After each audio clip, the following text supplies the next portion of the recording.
Why do we live like time is unlimited, when every day is quietly taking a piece of our life with it? We spend hours worrying about people who may not even matter next year. We replay conversations that are already over. We delay our dreams because we think tomorrow will give us more courage. We scroll, compare, complain, overthink, and call it normal. But Buddhism teaches that unconscious living is one of the deepest forms of suffering, because when your mind is always somewhere else, you miss the only place where life is real, the present moment. One day, you will not wish you worried more. You will not wish you argued more. You will not wish you wasted more time proving yourself to people. You will wish you lived with more peace, more courage, more gratitude, and more awareness. This day is not just another day. It is your life happening right now. You won't get it back, so make it mean something. 1. You are not living. You are repeating. Most people believe they are living freely, but if you look closely, their days are almost identical. They wake up, reach for their phone, scroll without thinking, react to messages, follow the same routine, and carry the same thoughts from yesterday into today. It feels like movement, but it's actually repetition. You are not truly choosing your actions. You are just following habits that have been running your life for a long time. Buddhism teaches that the first step to real change is awareness. Because the moment you pause and actually observe yourself, you start to notice things you never saw before. You realize how often you act without thinking, how easily your mood is controlled, and how much of your day happens on autopilot. That realization can feel uncomfortable, but it is also powerful. Because once you see the pattern, you are no longer trapped inside it. And here is the truth. If you never become aware, nothing changes. Days turn into months, months turn into years, and life quietly passes by in the same repeated cycle. But the moment you become conscious, even in small moments, you begin to take control back. You stop reacting blindly, and you start choosing how you live. And that is where real living finally begins. 2. Your mind is stealing your life from you. Most people think their biggest problem is what's happening around them, but the real problem is what's happening inside their mind. You can be in a peaceful moment, and suddenly one thought appears. Something from the past, something that hurt you, or something you're worried about. And without realizing it, that one thought pulls you away from the present. You start replaying conversations, imagining outcomes, overthinking small details, and before you know it, your mind has taken you somewhere that doesn't even exist right now. Buddhism teaches that the mind creates unnecessary suffering by attaching itself to thoughts. The past is already gone, and the future hasn't happened yet, but your mind keeps dragging you into both. And while you are stuck there, life is moving forward without you. Moments that could have been peaceful, simple, and meaningful are lost because your attention is somewhere else. The truth is, your mind is a powerful tool, but if you don't learn to control it, it starts controlling you. Awareness is the key. The moment you notice your mind drifting, you bring it back, again and again. It won't be perfect, but each time you return to the present, you take your life back, piece by piece. Because real living doesn't happen in your thoughts. It happens in the moment you are in right now. 3. You keep waiting for the right time. Most people don't realize it, but one of the biggest ways they lose their life is not through failure, but through waiting. Waiting to feel ready, waiting to feel confident, waiting for things to be easier, waiting for the perfect moment where everything finally makes sense. You tell yourself, "I'll start tomorrow," or "I'll do it when I feel more prepared," or "This isn't the right time yet." And in that moment, it feels logical, it feels safe, it feels like you are being careful. But in reality, you are slowly delaying your own life. The truth is, the right time you are waiting for is an illusion. It doesn't arrive the way you imagine it. There is no moment where everything is perfectly aligned, where fear disappears, where you suddenly feel completely ready. Life doesn't work like that. There will always be uncertainty. There will always be discomfort. There will always be reasons to wait. And if you keep listening to those reasons, you will keep pushing your life further and further away from you. Buddhism teaches the reality of impermanence, that everything is constantly changing and nothing stays the same. And when you truly understand this, something inside you shifts. You stop expecting the perfect conditions because you realize they don't exist. You stop waiting for life to slow down because it never will. Instead, you begin to see that the only moment you actually have is the one in front of you right now. Think about how many things you've already delayed, opportunities you didn't take, conversations you didn't have, decisions you avoided, actions you postponed. Not because you couldn't do them, but because you were waiting to feel ready. And now, those moments are gone. They don't come back. That's the hidden cost of waiting. It doesn't feel dangerous in the moment, but over time, it quietly takes away experiences you can never recover. And here is the deeper truth most people don't want to face. You don't become ready by waiting. You become ready by doing. Confidence is not something that comes before action. It is something that is built through action. Clarity is not something you find by thinking more. It is something that appears when you start moving. Every step you take teaches you something, strengthens you, and prepares you in a way that waiting never can. So, when you keep telling yourself later, what you are really doing is choosing comfort over growth.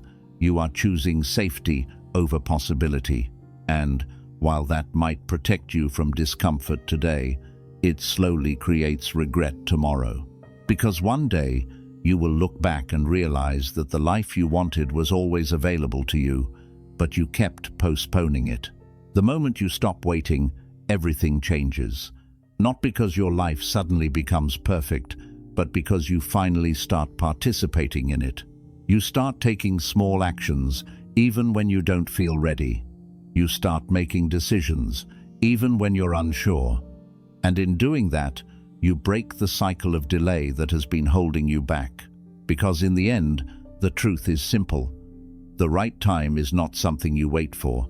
The right time is something you decide. And if you don't decide now, you will keep waiting until one day there is no more time left to wait. 4. You are giving your energy to things that don't matter. If you look closely at your day, you'll notice something uncomfortable. Most of your energy is not going toward what truly matters. It's being spent on small, temporary things that don't deserve that level of attention. A comment someone made, a message that felt slightly off, a situation that didn't go your way. You replay it, you think about it, you react emotionally to it, and, without realizing it, minutes turn into hours. Your mind stays stuck on something that will not even matter in a few days, yet it quietly drains your energy right now. The truth is, your energy is limited. You wake up with a certain amount of mental and emotional focus each day, and where you invest, it shapes your entire experience of life. But most people don't consciously choose where their energy goes. They give it away automatically, to distractions, to unnecessary worries, to other people's opinions, to things they cannot control. And the more you do this, the more you feel tired, overwhelmed, and mentally drained. Not because life is too heavy, but because your attention is scattered in too many directions. Buddhism teaches the power of detachment, and this is often misunderstood. Detachment doesn't mean you stop caring about everything. It means you become wise about what deserves your energy and what does not. It means you stop reacting to every small thing as if it's important, because the truth is, not everything needs your attention, and not everything deserves your emotional response. Think about how easily your mood can change because of something small. one negative thought, one person's behavior, one inconvenience, and suddenly your peace is gone.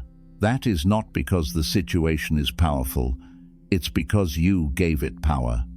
You allowed it to take your attention, and attention is what gives things meaning in your life. The more you focus on something, the bigger it feels. The more you react to it, the more control it has over you. Now imagine if you started choosing differently. Instead of reacting immediately, you pause. Instead of giving your attention to something meaningless, you let it pass. Instead of holding on to small frustrations, you release them. At first, it feels unnatural because your mind is used to reacting, but over time, something shifts. You begin to feel lighter, calmer, more in control, not because life has changed, but because your relationship with it has changed. And here is the deeper realization. Every time you give your energy to something that doesn't matter, you are taking it away from something that does. From your growth, your goals, your peace, your presence. You are trading something valuable for something temporary, and once that energy is gone, you cannot get it back. Most people don't lose their life all at once. They lose it in small pieces, through small distractions, repeated every single day. But the moment you become aware of where your energy is going, you take back control. You stop feeding what drains you, and you start investing in what actually builds you. Because at the end of the day, your life is not just made up of time, it is made up of where your energy goes. And if you keep giving it to things that don't matter, you will slowly lose the things that do. 5. You don't realize how valuable ordinary days are. Most people are always waiting for something bigger to happen before they allow themselves to feel like their life is meaningful. They think meaning comes from big achievements, special moments, or major turning points. So they move through their days thinking, "This is just another normal day," without realizing that these normal days are actually their life. Quiet mornings, simple routines, small conversations, moments of rest, moments of effort. This is what your life is made of. Not the rare highlights, but the ordinary days you keep overlooking. Because nothing dramatic is happening, your mind labels the day as unimportant. You rush through it, distracted, half-present, always thinking about what's next. You don't fully experience your surroundings. You don't notice the details. You don't appreciate the calm moments. And slowly, these days pass without leaving any real memory behind. Not because they had no value, but because you were never truly there to experience them. Buddhism teaches the beauty of the present moment, not as an idea, but as a way of living. It reminds you that peace is not something you find later, it is something you notice now. The warmth of sunlight, the sound of silence, the feeling of breathing, the presence of people around you. These are simple things, but they carry a depth most people never explore. When you become aware of them, even the most ordinary day begins to feel meaningful. Think about the past for a moment. There were days you once lived that felt completely normal at the time, but now, when you look back, you miss them. You miss the simplicity, the people, the version of yourself you were back then. And that realization shows you something powerful. Meaning is not created later, it is recognized later. The value was always there, but you didn't see it in the moment. And this is what happens again and again. You move through your current life the same way, thinking it's just another day, not realizing that one day, this exact period of your life will become a memory you wish you could return to. The problem is not that your life lacks special moments. The problem is that you are not present enough to recognize them while they are happening. When you start slowing down and paying attention, something changes. You begin to notice the small things that bring quiet peace. A calm moment without stress, a genuine smile, a task completed with focus, even the simple act of sitting in silence. These moments may seem small, but they are what create a sense of fulfillment over time. They ground you in reality instead of keeping you lost in expectations. And here is the deeper truth. A meaningful life is not built on extraordinary days. It is built on how you experience ordinary ones. If you keep waiting for something big to make your life feel important, you will keep missing the life that is already happening. But if you learn to be present, even in simple moments, your entire experience begins to change. Because one day, you will not remember every achievement or every success in detail, but you will remember how your life felt. And that feeling is shaped in the ordinary days you are living right now. So, if you ignore them, rush through them, or take them for granted, you are slowly losing the very thing you are searching for. The moment you start valuing your ordinary days, you stop chasing meaning and you start living it. 6. You are living like you have unlimited time. There is a quiet illusion that almost everyone lives under, and it is so subtle that most people never question it. You move through your days as if there will always be more of them. More time to fix things, more time to start, more time to become the person you want to be. You delay small actions because they don't feel urgent. You ignore certain truths because they feel uncomfortable. You tell yourself, "I'll deal with this later," without realizing that later is not a guaranteed place you will arrive at. It is simply an idea your mind creates to avoid acting right now. This illusion is dangerous not because it feels wrong, but because it feels normal. Everyone around you is doing the same thing. People are postponing their goals, avoiding difficult decisions, and spending their days distracted, all under the assumption that there is still plenty of time left. But Buddhism teaches something very different. It constantly brings your attention back to one powerful truth. Everything is temporary.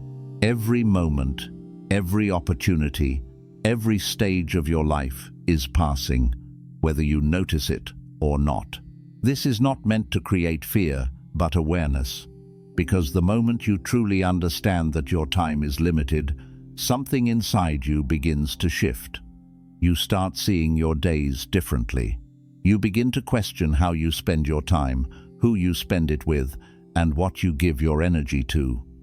You realize that every hour you waste on something meaningless is an hour you cannot take back.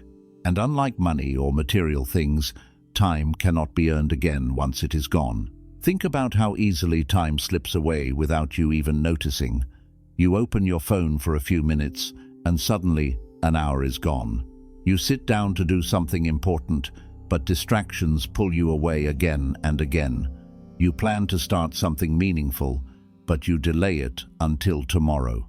And this pattern repeats itself so quietly that you don't see the long-term effect of it. Days become weeks, weeks become months, and before you know it, years have passed in a blur of small delays and unconscious choices. Buddhism reminds you that life is not lost in one big moment. It is lost in these small, repeated moments. It is lost every time you choose distraction over intention, comfort over growth, avoidance over action. And the problem is not that you are making one wrong decision. The problem is that you are making the same unconscious decisions every day, believing you have time to correct them later. But here is the truth most people avoid facing. Later is not guaranteed. You don't know how many more opportunities you will have. You don't know how long this phase of your life will last. You don't know when things will change in ways you didn't expect. Life is unpredictable, and that is exactly why your time is so valuable. Not because it is endless, but because it is limited. When you become aware of this, your priorities begin to change. Things that once felt important start to lose their weight. You stop caring so much about small problems, temporary opinions, and meaningless distractions. You start focusing on what truly matters: your growth, your peace, your purpose, your relationships, your presence. You begin to understand that not everything deserves your time, because your time is your life. And this awareness does something powerful. It doesn't make you anxious, it makes you intentional. You start living with more clarity. You make decisions with more purpose. You act on things you once delayed. You speak when it matters. You move when you feel resistance. Not because everything is easy, but because you understand that waiting has a cost, and that cost is your life passing by unnoticed. There is also a deeper layer to this realization. When you live as if you have unlimited time, you become careless with your moments. You don't fully experience them. You rush through them, thinking there will always be more. But when you understand that each moment is temporary, you begin to slow down. You start to actually be present. You notice details you once ignored. You appreciate things you once took for granted. Even simple moments begin to feel more real, more meaningful, because you are no longer treating them as replaceable. This is the paradox Buddhism reveals. When you accept that your time is limited, your life actually feels fuller. Because you stop wasting it unconsciously. You stop living in a constant rush toward a future that may never arrive, and you begin to experience the present with a sense of awareness and depth that most people never reach. And here is the final truth you need to understand. Your life is not made up of someday. It is made up of today. The way you spend this day is not separate from your future. It is creating it. Every action, every decision, every moment of awareness or distraction is shaping the direction of your life. You are not waiting to live your life later. You are living it right now, whether you are conscious of it or not. So, if you keep living as if you have unlimited time, you will keep delaying the life you want. You will keep telling yourself you will change, you will start, you will improve, but nothing will actually happen. And one day, you will look back and realize that the time you thought you had is gone. But the moment you truly understand the value of your time, everything changes. You stop waiting. You stop wasting. You stop giving your energy to things that don't matter. You begin to live with intention, even in small ways. And those small changes begin to build a completely different life over time. Because, in the end, the truth is simple and unavoidable. You don't have unlimited time. You only have this moment, this day, this opportunity. And what you choose to do with it will decide the life you end up living. 7. The way you live. Today is the way you live. Your life. There is a belief that quietly lives inside most people, and it sounds harmless at first. It tells you that your real life hasn't started yet. That one day, when things are better, when you feel more ready, when your situation changes, you will finally begin to live the way you truly want. Until then, today feels like something temporary, something you just need to get through. But this belief is one of the most dangerous illusions you can carry because it separates you from reality. It makes you treat the present moment as if it doesn't matter, as if it's just a waiting room for a better future. And while you wait, your life is already happening. Buddhism teaches something that directly breaks this illusion. It reminds you that there is no separate moment where your life begins. Your life is not something that will start later. It is something that is unfolding right now, in every thought you think, in every action you take, in every moment you choose to be present or absent. The way you live today is not just a small part of your life. It is a reflection of how you are living your entire life. Because your life is not a single event, it is a collection of days. And if your days are unconscious, distracted, and delayed, then your life will be the same. Think about this deeply. If someone recorded your entire day from the moment you wake up to the moment you go to sleep, what would it reveal? Would it show someone who is present, intentional, and aware, or someone who is distracted, reacting, and simply going through the motions? Most people don't ask themselves this question because it forces them to confront something uncomfortable. It forces them to see that their life is not defined by what they plan to do in the future, but by what they are actually doing right now. And here is the truth that changes everything. The version of you that you imagine becoming does not appear suddenly. That version is created through your daily actions, through how you respond to small situations, through how you use your time, through the choices you make when no one is watching. There is no transformation that happens overnight. There is only repetition, and that repetition builds your identity over time. If you spend your days distracted, your life will feel scattered. If you spend your days avoiding difficult things, your life will feel stuck.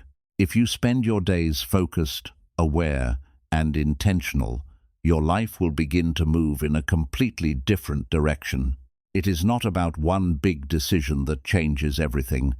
It is about the small decisions you make every single day.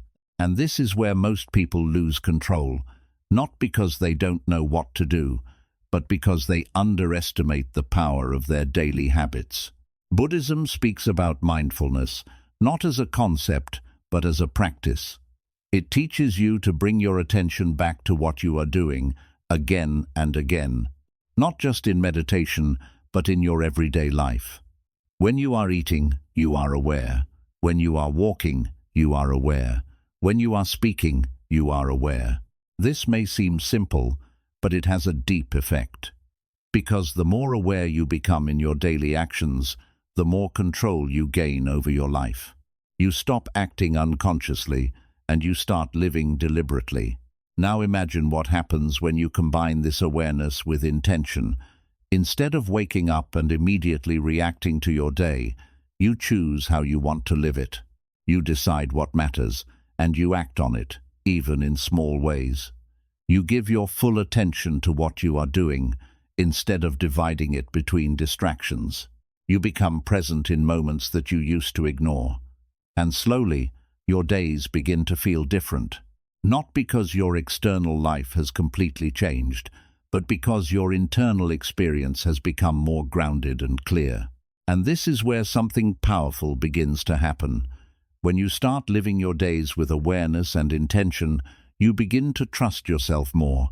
You stop feeling like your life is out of control, because you are no longer just reacting to whatever happens. You are actively shaping your experience. You are choosing your focus, your actions, your responses, and over time, this creates a sense of stability and confidence that cannot be taken away by external situations. But there is also a deeper realization that comes with this. You begin to see that every day is an opportunity, not in a motivational sense, but in a real and practical way. Every day gives you a chance to move slightly closer to the life you want, or slightly further away from it. And these small movements may not feel significant in the moment, but they accumulate. They create momentum, and that momentum becomes your future. Most people think change requires something dramatic, something big and noticeable. But in reality, the biggest changes come from consistency, from showing up every day, even when it feels ordinary, from making small, intentional choices again and again, even when no one sees them. And this is where the difference is created, not in what you do once, but in what you do repeatedly. Now consider the opposite. If you continue living your days unconsciously, telling yourself that you will change later, what happens? Nothing changes. You remain in the same patterns, the same habits, the same mindset. And because these patterns repeat every day, they become your life. This is why so many people feel stuck. Not because they lack potential, but because their daily actions are not aligned with the life they want to create. Buddhism teaches that suffering often comes from this disconnect, from wanting a different life but continuing the same behaviors. And the solution is not complicated, but it requires honesty. It requires you to look at your day and ask yourself, is the way I am living today leading me toward the life I want? And if the answer is no, then the change must begin now, not later. Because the truth is There is no later version of you that will suddenly take control. The only version of you that exists is the one making decisions right now. And every moment you delay, every time you say, "I'll start tomorrow," you are reinforcing the same cycle that is keeping you where you are. But the moment you decide to live today differently, even in small ways, you break that cycle. You prove to yourself that change is possible. You begin to build a new pattern, a new way of living. And over time, that pattern becomes your identity. There is also something deeply freeing about this realization. When you understand that your life is shaped by your days, you stop feeling overwhelmed by the idea of the future. You don't need to have everything figured out. You don't need to control every outcome. You only need to focus on how you are living right now. And when you take care of today, tomorrow begins to take care of itself. This is the simplicity that Buddhism points toward. Not a complicated system, but a clear way of seeing. Your life is not somewhere else. It is here. It is in this moment, in this breath, in this action. And the more present you become, the more real your life feels.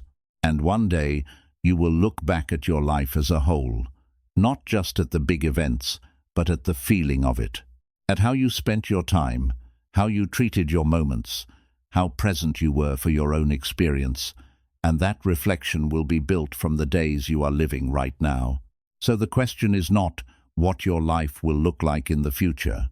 The question is how you are living today, because that is the only place where your life exists.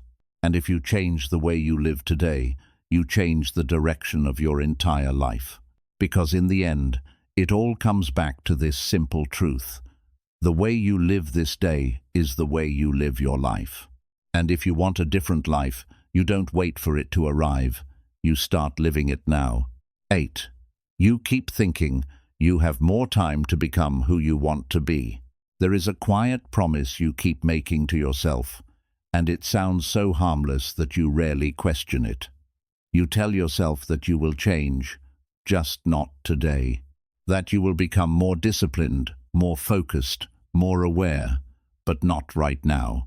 You believe there will be a future version of you who suddenly has more clarity, more motivation, more strength, and that version will finally take control of everything you keep postponing.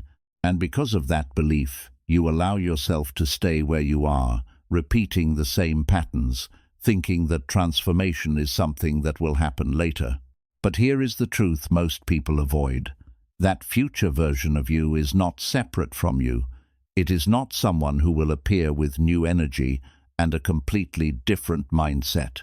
That version is built from what you do today, from the small decisions you make when you feel lazy, when you feel distracted, when you feel uncertain.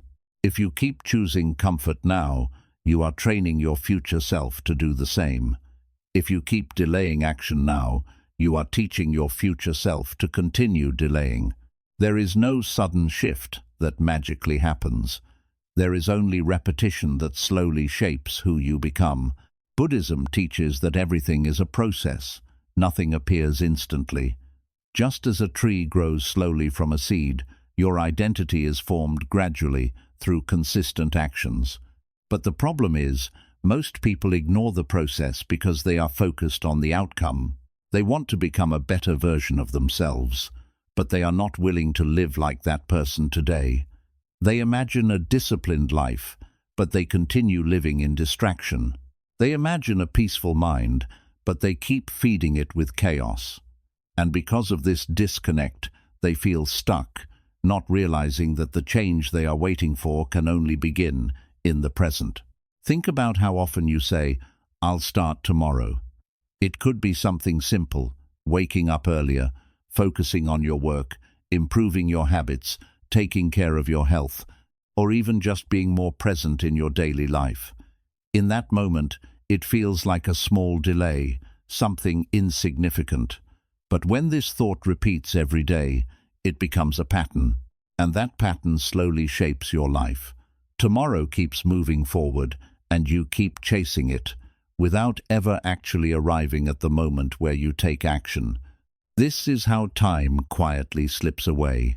Not through one big decision, but through many small postponements. Each time you delay, you lose a little bit of momentum. Each time you avoid action, you weaken your commitment to change. And over time, this creates a gap between the life you want and the life you are actually living. The painful part is, you are aware of this gap, but because you keep believing you have more time, you don't feel the urgency to close it. Buddhism brings you back to a simple but powerful realization. The only moment you can ever act in is now. Not tomorrow, not later, not when you feel ready. The present moment is the only place where change is possible.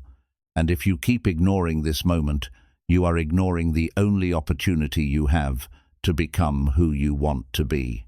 There is also a deeper layer to this. When you constantly postpone becoming your better self, you start to lose trust in yourself.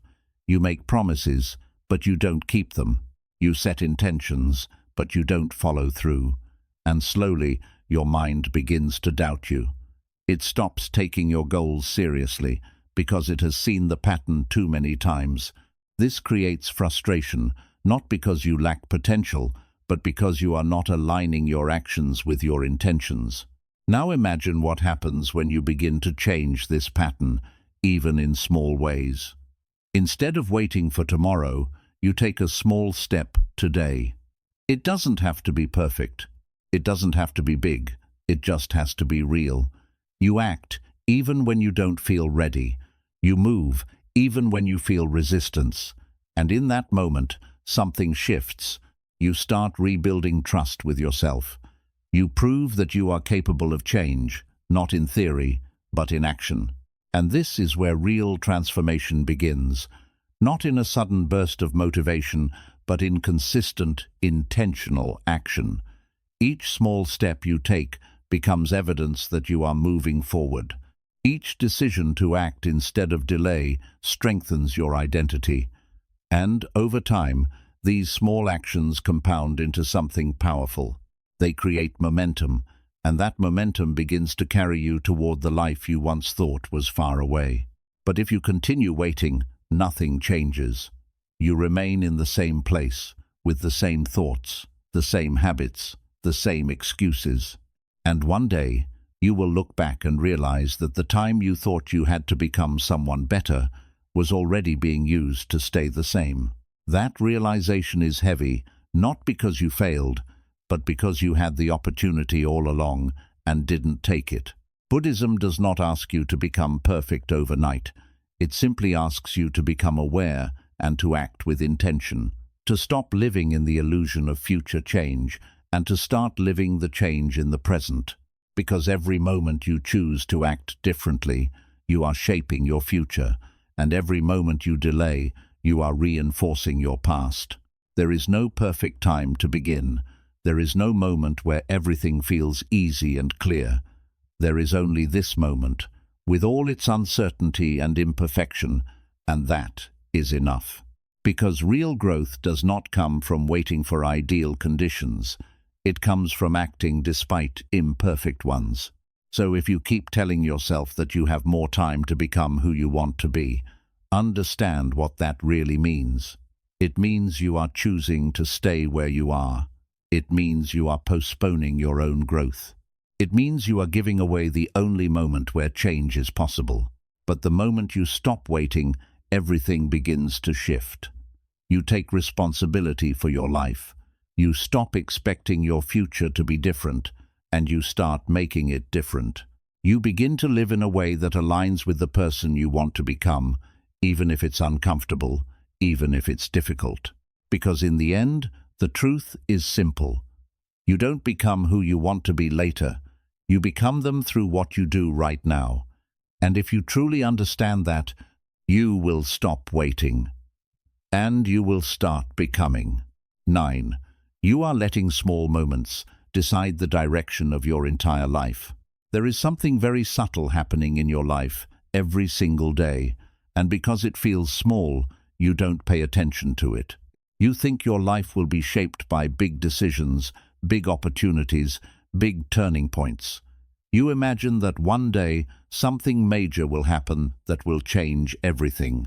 But the truth is far more quiet, far more ordinary, and far more powerful. Your life is not being shaped by the big moments you are waiting for. It is being shaped by the small moments you keep ignoring. Every single day, you are faced with tiny decisions that seem almost meaningless in the moment. Whether to get up when your alarm rings or stay in bed a little longer. Whether to focus on something important or get lost in distraction. Whether to control your reaction or let your emotions take over. Whether to take a small step forward or postpone it again. These moments don't feel important, so you don't treat them seriously. You tell yourself, it's just today, or it's not a big deal. But what you fail to see is that these small choices are not isolated. They repeat, and through repetition, they become patterns, and through patterns, they become your life. Buddhism teaches that everything is interconnected. No action exists on its own. Every thought, every choice, every reaction creates a ripple that affects what comes next. When you react with anger, it influences your mood, your behavior, your decisions, and even the way you interact with others for the rest of the day. When you choose distraction, it pulls you away from focus, delays your progress, and makes it harder to return to what truly matters. These small moments may feel insignificant, but they carry consequences that extend far beyond the moment itself. Think about how easily one small decision can change the direction of your entire day. You wake up and decide to check your phone first. That leads to scrolling, which leads to distraction, which leads to losing time, which leads to feeling rushed, which affects your mindset, which affects your actions. And suddenly, the entire day feels unproductive and scattered, all because of one small choice at the beginning. Now, imagine this pattern repeating over weeks, months, and years.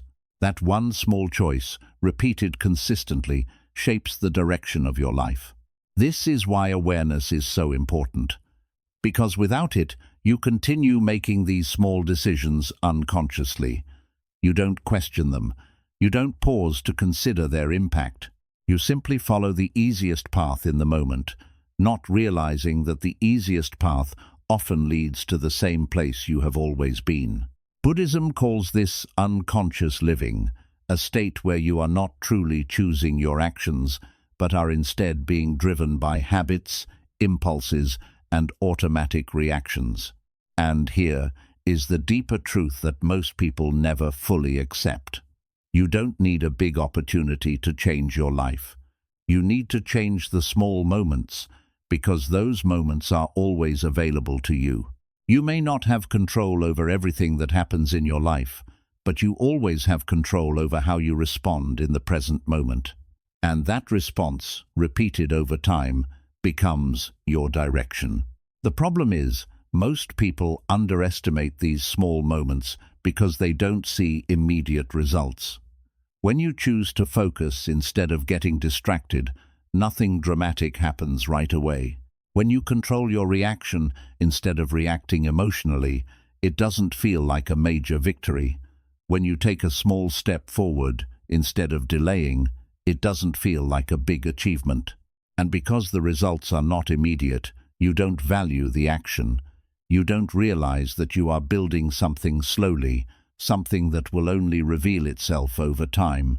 Buddhism teaches patience and consistency for this reason. It reminds you that growth is not always visible in the moment. Just like a plant does not grow instantly, after you water it, your efforts do not show immediate results. But that does not mean nothing is happening. Beneath the surface, something is changing. Your mindset is shifting, your habits are forming, your identity is evolving. And if you continue making these small, intentional choices, the results will eventually become visible. Now consider the opposite. What happens when you continue making unconscious decisions in these small moments? You reinforce the same patterns, you strengthen the same habits, you stay in the same cycle. And because these changes are gradual, you don't notice them immediately, but over time they accumulate. And one day, you find yourself in a place you didn't intentionally choose, living a life that feels disconnected from what you actually want. This is why people often feel stuck, not because they lack ability, not because they don't have opportunities, but because their daily choices are not aligned with their goals. They want a different life, but they are not making different decisions in the moments that matter. And those moments are not the big ones they are waiting for. They are the small ones, happening every single day. There is also something important to understand about these small moments. They reveal your true priorities. Not what you say is important, but what you actually choose. You may say you want to grow, but if you choose comfort over action, that choice reflects your true behavior. You may say you want peace, but if you react emotionally to every small situation, that reaction shows where your attention is going. Your life is not defined by your intentions alone. It is defined by your actions in these small moments. Buddhism encourages you to bring awareness into every part of your life, not just the big decisions. Because when you are aware in the small moments, you begin to take control of your life at its foundation. You stop acting on impulse, and you start acting with intention. You pause before reacting. You think before choosing. You become more conscious of how your actions are shaping your experience. And this awareness creates a powerful shift. You begin to realize that every moment is an opportunity, not in an overwhelming way, but in a simple and practical way. You have the opportunity to choose differently, to respond differently, to act in a way that aligns with the life you want to create. And the more you do this, the more natural it becomes. What once required effort becomes your default way of living. Over time, these small changes begin to compound. They build momentum, and that momentum starts to carry you in a new direction. You begin to see progress, not because of one big change, but because of many small, consistent actions. Your days begin to feel more intentional. Your mind becomes clearer. Your actions become more aligned with your goals, and slowly your life begins to reflect the choices you have been making. But if you ignore these small moments, nothing changes. You continue living on autopilot, reacting instead of choosing, delaying instead of acting. And because the changes are gradual, you don't notice the cost until much later. You look back and realize that time has passed, opportunities have been missed, and the life you wanted was never fully lived. This is the reality most people face, not because they made one big mistake, but because they ignored the small moments that had the power to change everything. They underestimated the impact of their daily choices. They believed that change would come from something external, something big and dramatic, not realizing that it was always within their control, in the smallest actions they took every day. So, if you want to change your life, don't wait for a big moment. Don't wait for the perfect opportunity. Don't wait for everything to align. Start with the small moments. Pay attention to your choices. Become aware of your actions, and begin to make decisions that align with the life you want to create. Because in the end, your life is not shaped by what you do once in a while. It is shaped by what you do consistently. And that consistency is built in the small moments you face every single day. If you change those moments, you change your direction. And if you change your direction, you change your life. The truth is simple, but powerful. Your future is not decided in one big moment. It is being decided right now in the smallest choices you are making. And if you truly understand that, you will stop overlooking these moments, and you will start using them to build the life you actually want. 10. You are treating your life like practice, not the real thing. There is a quiet mindset that controls the way most people live, and it sounds almost invisible when it plays inside your head. It tells you that this moment doesn't fully matter, that today is just preparation, that this phase of your life is temporary, And the real version of your life will begin later, when you have more money, more confidence, more clarity, more stability, more everything. So, you move through your days with a certain carelessness, not because you don't care about your life, but because you believe you are still in a kind of waiting period, a practice round before the real game begins. And because of that belief, you allow yourself to delay, to distract, to disconnect. You treat your time lightly. You say things like, "I'll take it seriously later," or "This is not my final version yet," or "I'm still figuring things out." And while that may sound reasonable, it carries a hidden cost. Because while you are treating your life like practice, time is not waiting for you. Time is not pausing. Time is moving forward, silently turning your practice into your actual life. Buddhism teaches something that directly confronts this illusion.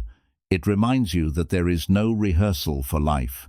There is no separate stage where you prepare and then suddenly step into the real experience.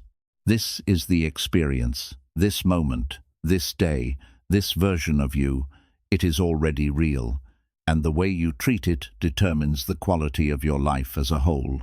When you live as if this is just practice, you lower your level of awareness. You stop being fully present. You stop giving your best effort. You begin to move through life half engaged, always thinking that you will fully show up later. But here is the truth most people don't want to face. Later never becomes the way you imagine it. Because the habits you build now do not disappear in the future. They follow you. If you are distracted now, you will likely be distracted later. If you are undisciplined now, you will carry that same pattern forward. If you are not fully present in your current life, you will not suddenly become present in a future version of it. The way you live today is training the way you will live tomorrow. Think about how often you treat important moments as if they are not important enough. Conversations where you are not fully listening, opportunities where you hesitate instead of acting, time that you spend distracted instead of focused. You tell yourself that you will be better next time, more present next time, more committed next time. But the pattern repeats, and that repetition slowly shapes your identity. You become someone who is always preparing, always waiting, but never fully stepping into the moment. Buddhism emphasizes mindfulness because it brings you back to reality. It teaches you to see that every moment is complete in itself, not something you pass through on your way to something else, but something that deserves your full attention. When you eat with awareness. When you speak with intention. When you act with presence. This is not about perfection. It is about participation. It is about being fully engaged in your life, instead of treating it as something temporary. There is also a deeper emotional cost to treating your life like practice. When you are not fully present, you don't fully experience your own life. You miss the depth of moments. You overlook the meaning that exists in simple things. You disconnect from the reality in front of you, always chasing a future that feels more important than the present. And over time, this creates a sense of emptiness, not because your life lacks meaning, but because you are not fully there to experience it. Think about the memories you value the most. They are not just moments where something big happened. They are moments where you were truly present, where you felt something deeply, where you were fully engaged, where you were aware. And that is the key difference. It is not the event itself that creates meaning. It is your presence within it. When you are present, even simple moments become meaningful. When you are absent, even important moments can feel empty. This is why the idea of "I'll live later" is so dangerous, because it assumes that meaning is something you can create in the future, while ignoring the fact that meaning is created through presence in the present. If you are not present now, you are not building a meaningful life. You are simply passing time. And here is something even deeper to understand. When you treat your life like practice, you are also avoiding responsibility.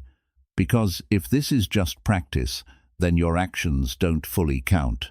Your decisions don't feel final. Your time doesn't feel as valuable. But when you accept that this is your actual life, everything changes. Your choices carry more weight. Your time feels more valuable. Your actions become more intentional. You begin to take your life seriously, not in a stressful way, but in a conscious and respectful way. This awareness does not mean you become perfect. It means you become present. It means you stop waiting for a future version of yourself to start living, and you begin living now, as you are, with what you have.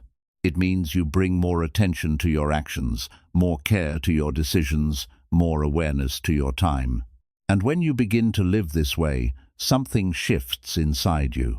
You no longer feel like you are behind in life, because you are fully engaged in the moment you are in. You no longer feel like you are waiting for something to begin, because you realize it has already begun. Your life is not ahead of you, it is around you. But if you continue treating your life like practice, the cost becomes clear over time. Days pass without depth, moments pass without meaning, opportunities pass without action. And one day, you look back and realize that the time you thought was preparation was actually your life, and it was lived only halfway. Buddhism does not ask you to do something extraordinary. It asks you to see clearly, to understand that this moment is not a rehearsal. It is not a draft. It is not something you can redo later. It is real, it is happening, and it will not come back once it passes. So the question becomes simple but powerful. If this is your real life, how do you want to live it? Half present or fully aware? Distracted or intentional? Waiting or acting? Because in the end, there is no separate version of your life that begins later. There is only this moment, this day, this experience, and the way you choose to show up for it determines everything. If you treat it like practice, you will never fully live it. But if you treat it as real, something inside you awakens. You begin to pay attention. You begin to care. You begin to act with purpose. And that is where your life truly begins to feel alive. Because the truth is simple. This is not practice. This is your life. And the way you live it right now is the only way it will ever be lived. 11. You are letting fear quietly control your life. There is something inside you that speaks in a very calm and convincing voice, and, most of the time, you don't even question it. It tells you to be careful, to wait, to not take risks, to avoid discomfort, to stay where things feel safe and familiar. It doesn't sound like something negative. In fact, it often feels like it is protecting you. And in some ways, it is. But what you don't realize is that this same voice, this quiet fear, is also slowly limiting your life in ways you cannot see in the moment. Fear does not always show up as something obvious. It is not always intense or dramatic. Most of the time, it appears in small, subtle forms. The hesitation before you take action, the doubt that makes you question yourself, the excuse that tells you to wait a little longer, the discomfort that makes you avoid something important. These moments feel small, almost insignificant, and because of that, you don't treat them seriously. You listen to them without realizing that they are shaping your decisions. Buddhism teaches that fear is a natural part of the mind, but it also teaches that you are not meant to be controlled by it. Fear is simply a response, a signal, something that appears when you step outside of what is familiar. But the problem is not fear itself. The problem is when you allow fear to decide your actions. Because the moment fear begins to control your choices, it begins to control the direction of your life. Think about how many things you have avoided because of fear. Not just big things, but small ones. Conversations you didn't have, opportunities you didn't take, ideas you didn't act on, changes you didn't make. You told yourself it was not the right time, or that you were not ready, or that it might not work. And in that moment, it felt reasonable.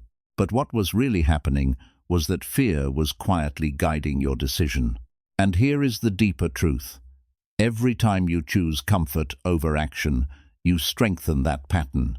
You teach your mind that avoiding discomfort is the right response. And over time, this becomes your default way of living. You stay within what is known, what is predictable, what feels safe. But while that may protect you from discomfort, it also prevents growth. Because growth does not happen in comfort.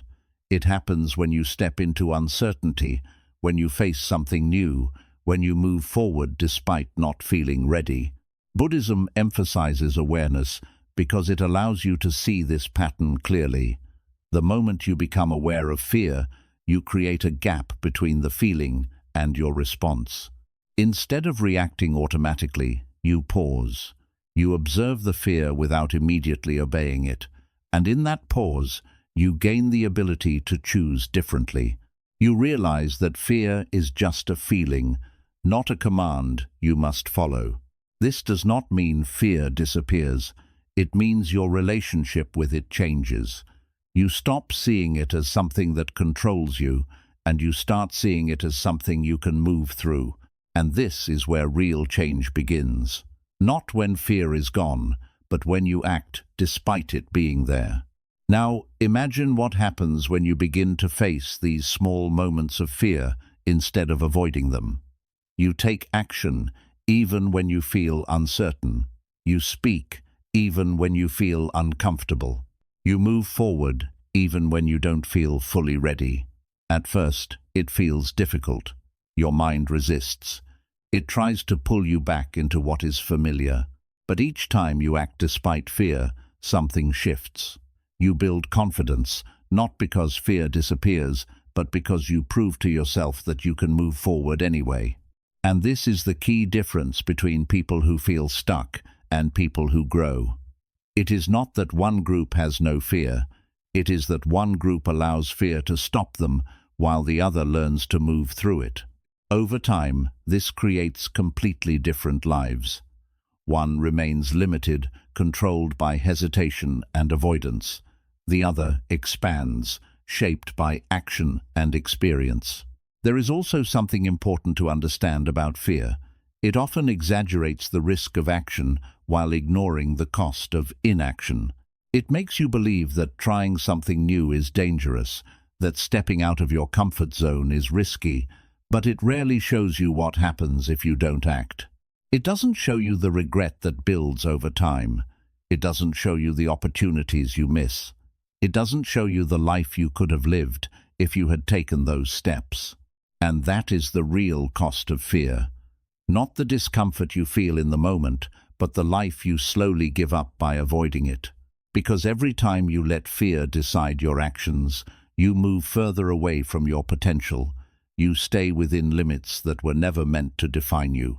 Buddhism teaches that true freedom comes from understanding your mind, not from controlling external situations. And fear is one of the most powerful parts of your mind to understand. Because when you see how it operates, how it influences your decisions, how it keeps you within certain boundaries, you begin to take back control.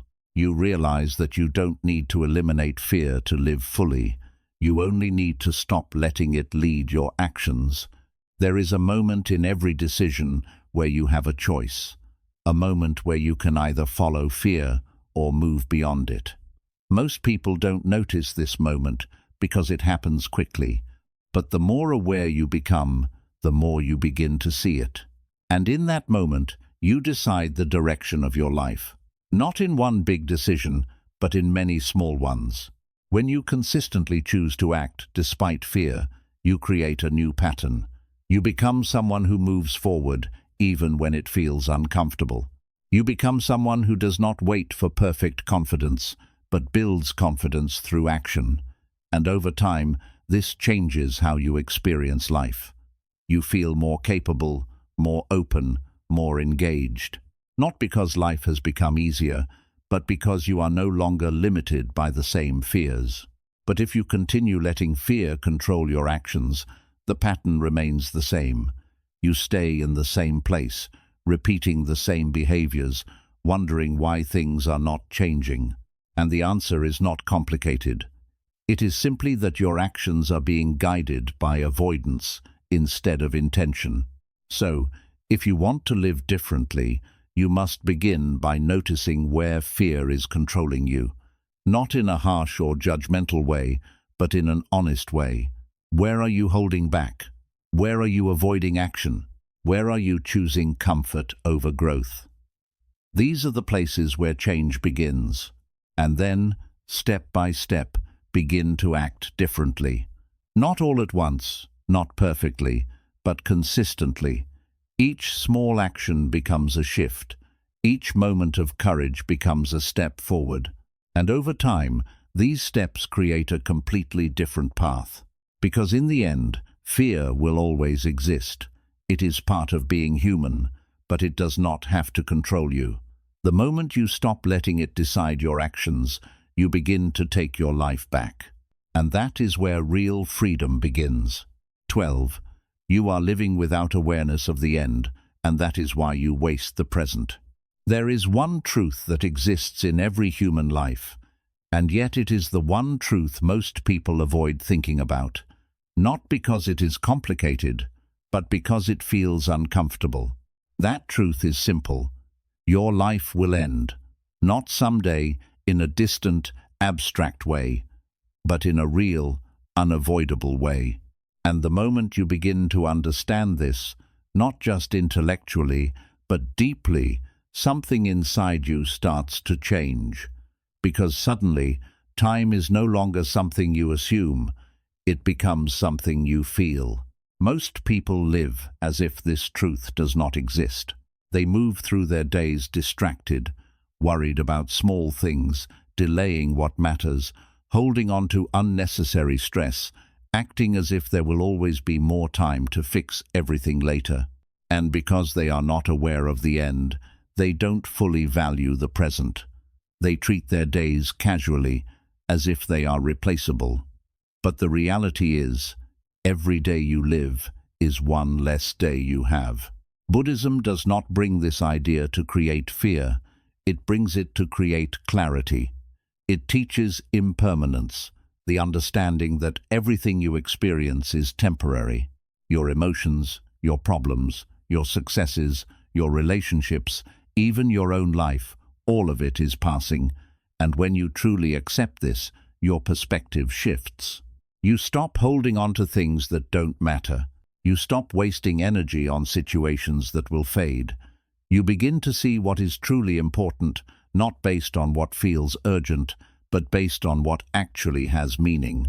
Think about how you spend your time right now. How much of your day is spent worrying about things that will not matter in a few weeks?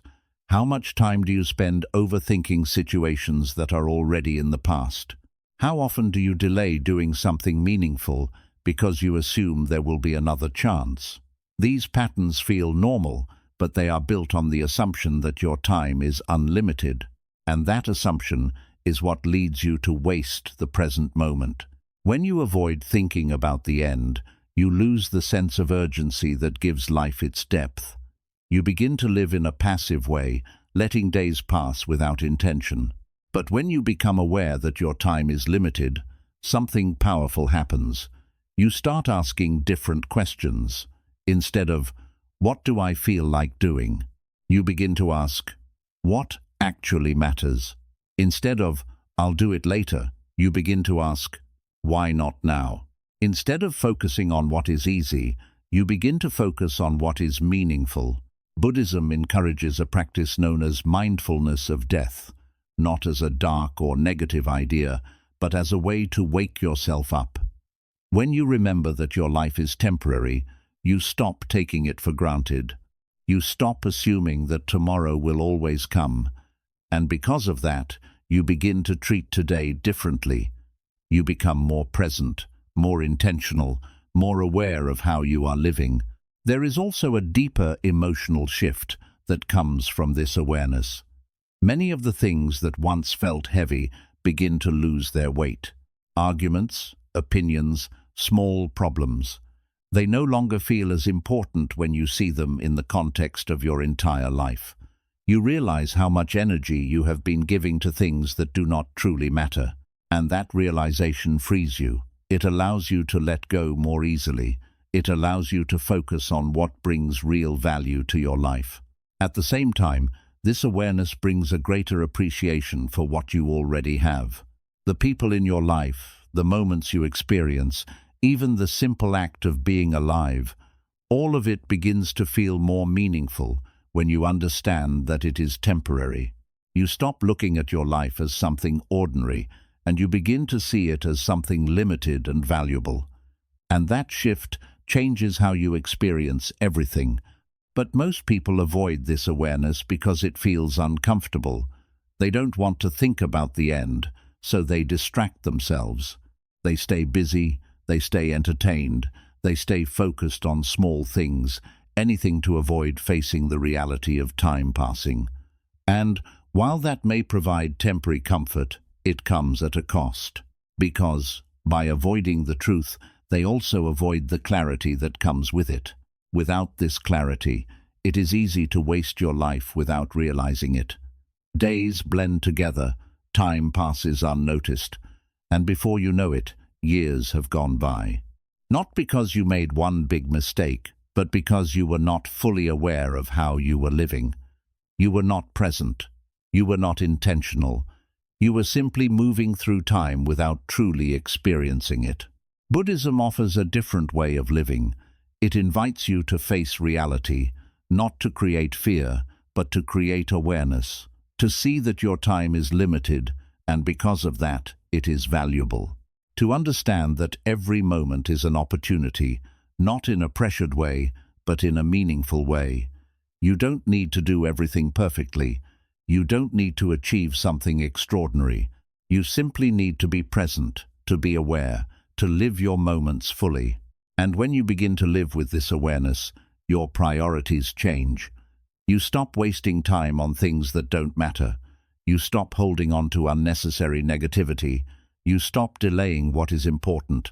You begin to act with more intention, not because you are rushing, but because you understand the value of your time. There is also something deeply peaceful about this way of living. When you accept that everything is temporary, you stop trying to control everything. You stop resisting change. You begin to flow with life instead of fighting against it. You appreciate what you have while it is here, and you learn to let go when it passes. And that creates a sense of calm that is not dependent on external circumstances. But if you continue living without awareness of the end, the pattern remains the same. You keep postponing, keep worrying, keep getting distracted, keep assuming there will always be more time. And one day, that assumption will no longer be true.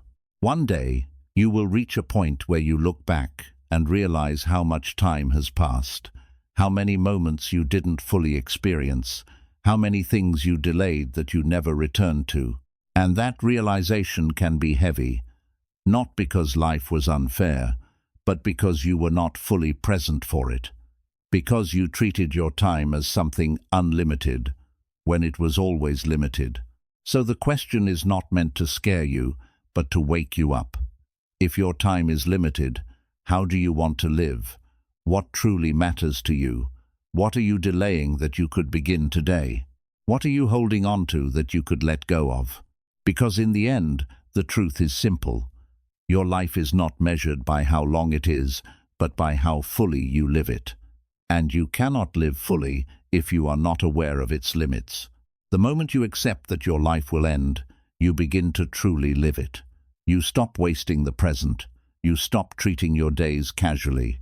You begin to see each moment as something real, something valuable, something worth experiencing. And that is the shift Buddhism points toward. Not fear of the end, but awareness of it. Because that awareness is what brings you back to the present. It is what makes you realize that this moment is not just another moment. It is your life, happening right now. And once it passes, it becomes something you can never return to. So don't wait for a future moment to start living fully. Don't assume you have endless time to figure everything out. This moment is already enough. This day is already your life. And the more aware you become of that, the more meaningful your life begins to feel. Because, in the end, you won't get this day back. And the way you live it is the way you live your life. 13. You are constantly escaping the present, and that is why life feels empty. There is something very subtle happening in your daily life that most people never fully notice, yet it quietly shapes how you experience everything. You are almost never fully where you are. Your body is in one place, but your mind is somewhere else. You are thinking about what already happened, worrying about what might happen, or distracting yourself so you don't have to face the moment in front of you. And because of this, life begins to feel strangely empty, even when nothing is actually missing. You might have noticed this without realizing what it is. You can go through an entire day, doing many things, talking to people, completing tasks, even achieving small goals, and still feel like something is off. Like the day passed, but you were not truly there for it. That feeling is not because your life lacks meaning. It is because your attention was not fully present to experience it. Buddhism teaches that suffering often comes not from what is happening, but from your disconnection from what is happening. When your mind is always somewhere else, you are constantly escaping the present moment. And when you escape the present moment, you escape your life, because life only exists in the present. Think about how often you do things without fully experiencing them. You eat while scrolling on your phone. You listen to someone while thinking about what to say next. You walk without noticing your surroundings. You sit in silence, but your mind is filled with noise. These moments seem normal, but they show a deeper pattern. You are physically present, but mentally absent. And when this becomes your default way of living, you begin to lose connection with your own experience. This is why life starts to feel dull or empty, not because nothing is happening, but because you are not fully engaging with what is happening. You are always chasing something else, something more, something different. You believe that meaning exists in the next moment, the next achievement, the next experience. But Buddhism teaches something very different. It teaches that meaning is not found in the future. It is found in how deeply you experience the present. The problem is, the mind resists the present moment. It finds it boring, uncomfortable, or not enough. So it tries to escape. It pulls you into thoughts, into distractions, into anything that feels more stimulating than simply being here. And the more you follow this pattern, the stronger it becomes. You train your mind to constantly seek something else, to never settle, to never fully arrive in the moment. But here is the deeper truth. The more you escape the present, the less alive you feel. Because aliveness is not created by having more things or doing more activities. It is created by awareness, by being fully engaged with what is happening right now. When you are present, even simple moments feel rich. When you are absent, even exciting moments feel empty. Buddhism invites you to return to the present, again and again, not as a concept, but as a practice. When you notice your mind drifting, you gently bring it back. When you catch yourself escaping, you return to what is in front of you. This may seem simple, but it requires effort, because your mind is used to running away. At first, being present can feel uncomfortable. Without distractions, you begin to notice your thoughts more clearly. You become aware of your emotions, your restlessness, your habits of escape. But this awareness is not something to avoid, it is something to understand. Because the more you observe your mind, the less power it has over you. You begin to see that you don't have to follow every thought. You don't have to react to every feeling. You can simply observe, and in that observation, you create space. And in that space, something changes. You begin to experience moments more fully. A simple breath becomes noticeable. A conversation becomes deeper. A quiet moment becomes peaceful instead of boring. You start to feel connected to your own life, not because anything external has changed, but because your awareness has changed. There is also a deeper emotional shift that happens when you stop escaping the present. You begin to feel more grounded, less anxious about the future, less attached to the past. You start to realize that many of the things you worry about are not actually happening right now. They exist in your thoughts, not in your reality. And when you return to the present, you see that this moment is often simpler, calmer, and more manageable than your mind makes it seem. But if you continue escaping, the pattern remains. You keep chasing the next moment, the next distraction, the next thing that will finally make you feel complete. And because you never fully arrive in the present, that feeling never comes. You remain in a constant state of searching, without realizing that what you are searching for is already here, in the moment you keep avoiding. This is the paradox Buddhism points to. The more you chase meaning outside of the present, the more empty you feel. The more you return to the present, the more meaning you begin to experience. Not because the moment changes, but because your relationship with it changes. Think about the last time you felt truly at peace. It was not when you were thinking about the future or replaying the past. It was when you were fully present, even if just for a moment. Maybe you were sitting quietly, enjoying a simple experience, or deeply focused on something. In that moment, there was no sense of lack, no sense of searching. There was just presence. And that is what you are missing when you constantly escape. Not something external, but a way of being. A way of experiencing life that is available to you at any moment, if you are willing to return to it. Buddhism does not ask you to change your entire life overnight. It asks you to change your attention, to notice when you are drifting away, and to come back, again and again. This practice may seem small, but over time, it transforms how you experience everything. You become more aware, more present, more connected. And as this awareness grows, life begins to feel different. Not because it becomes perfect, but because it becomes real. You are no longer watching your life from a distance. You are living it, moment by moment. Because in the end, the truth is simple. You don't lose your life because nothing happens. You lose it because you are not present for what is happening.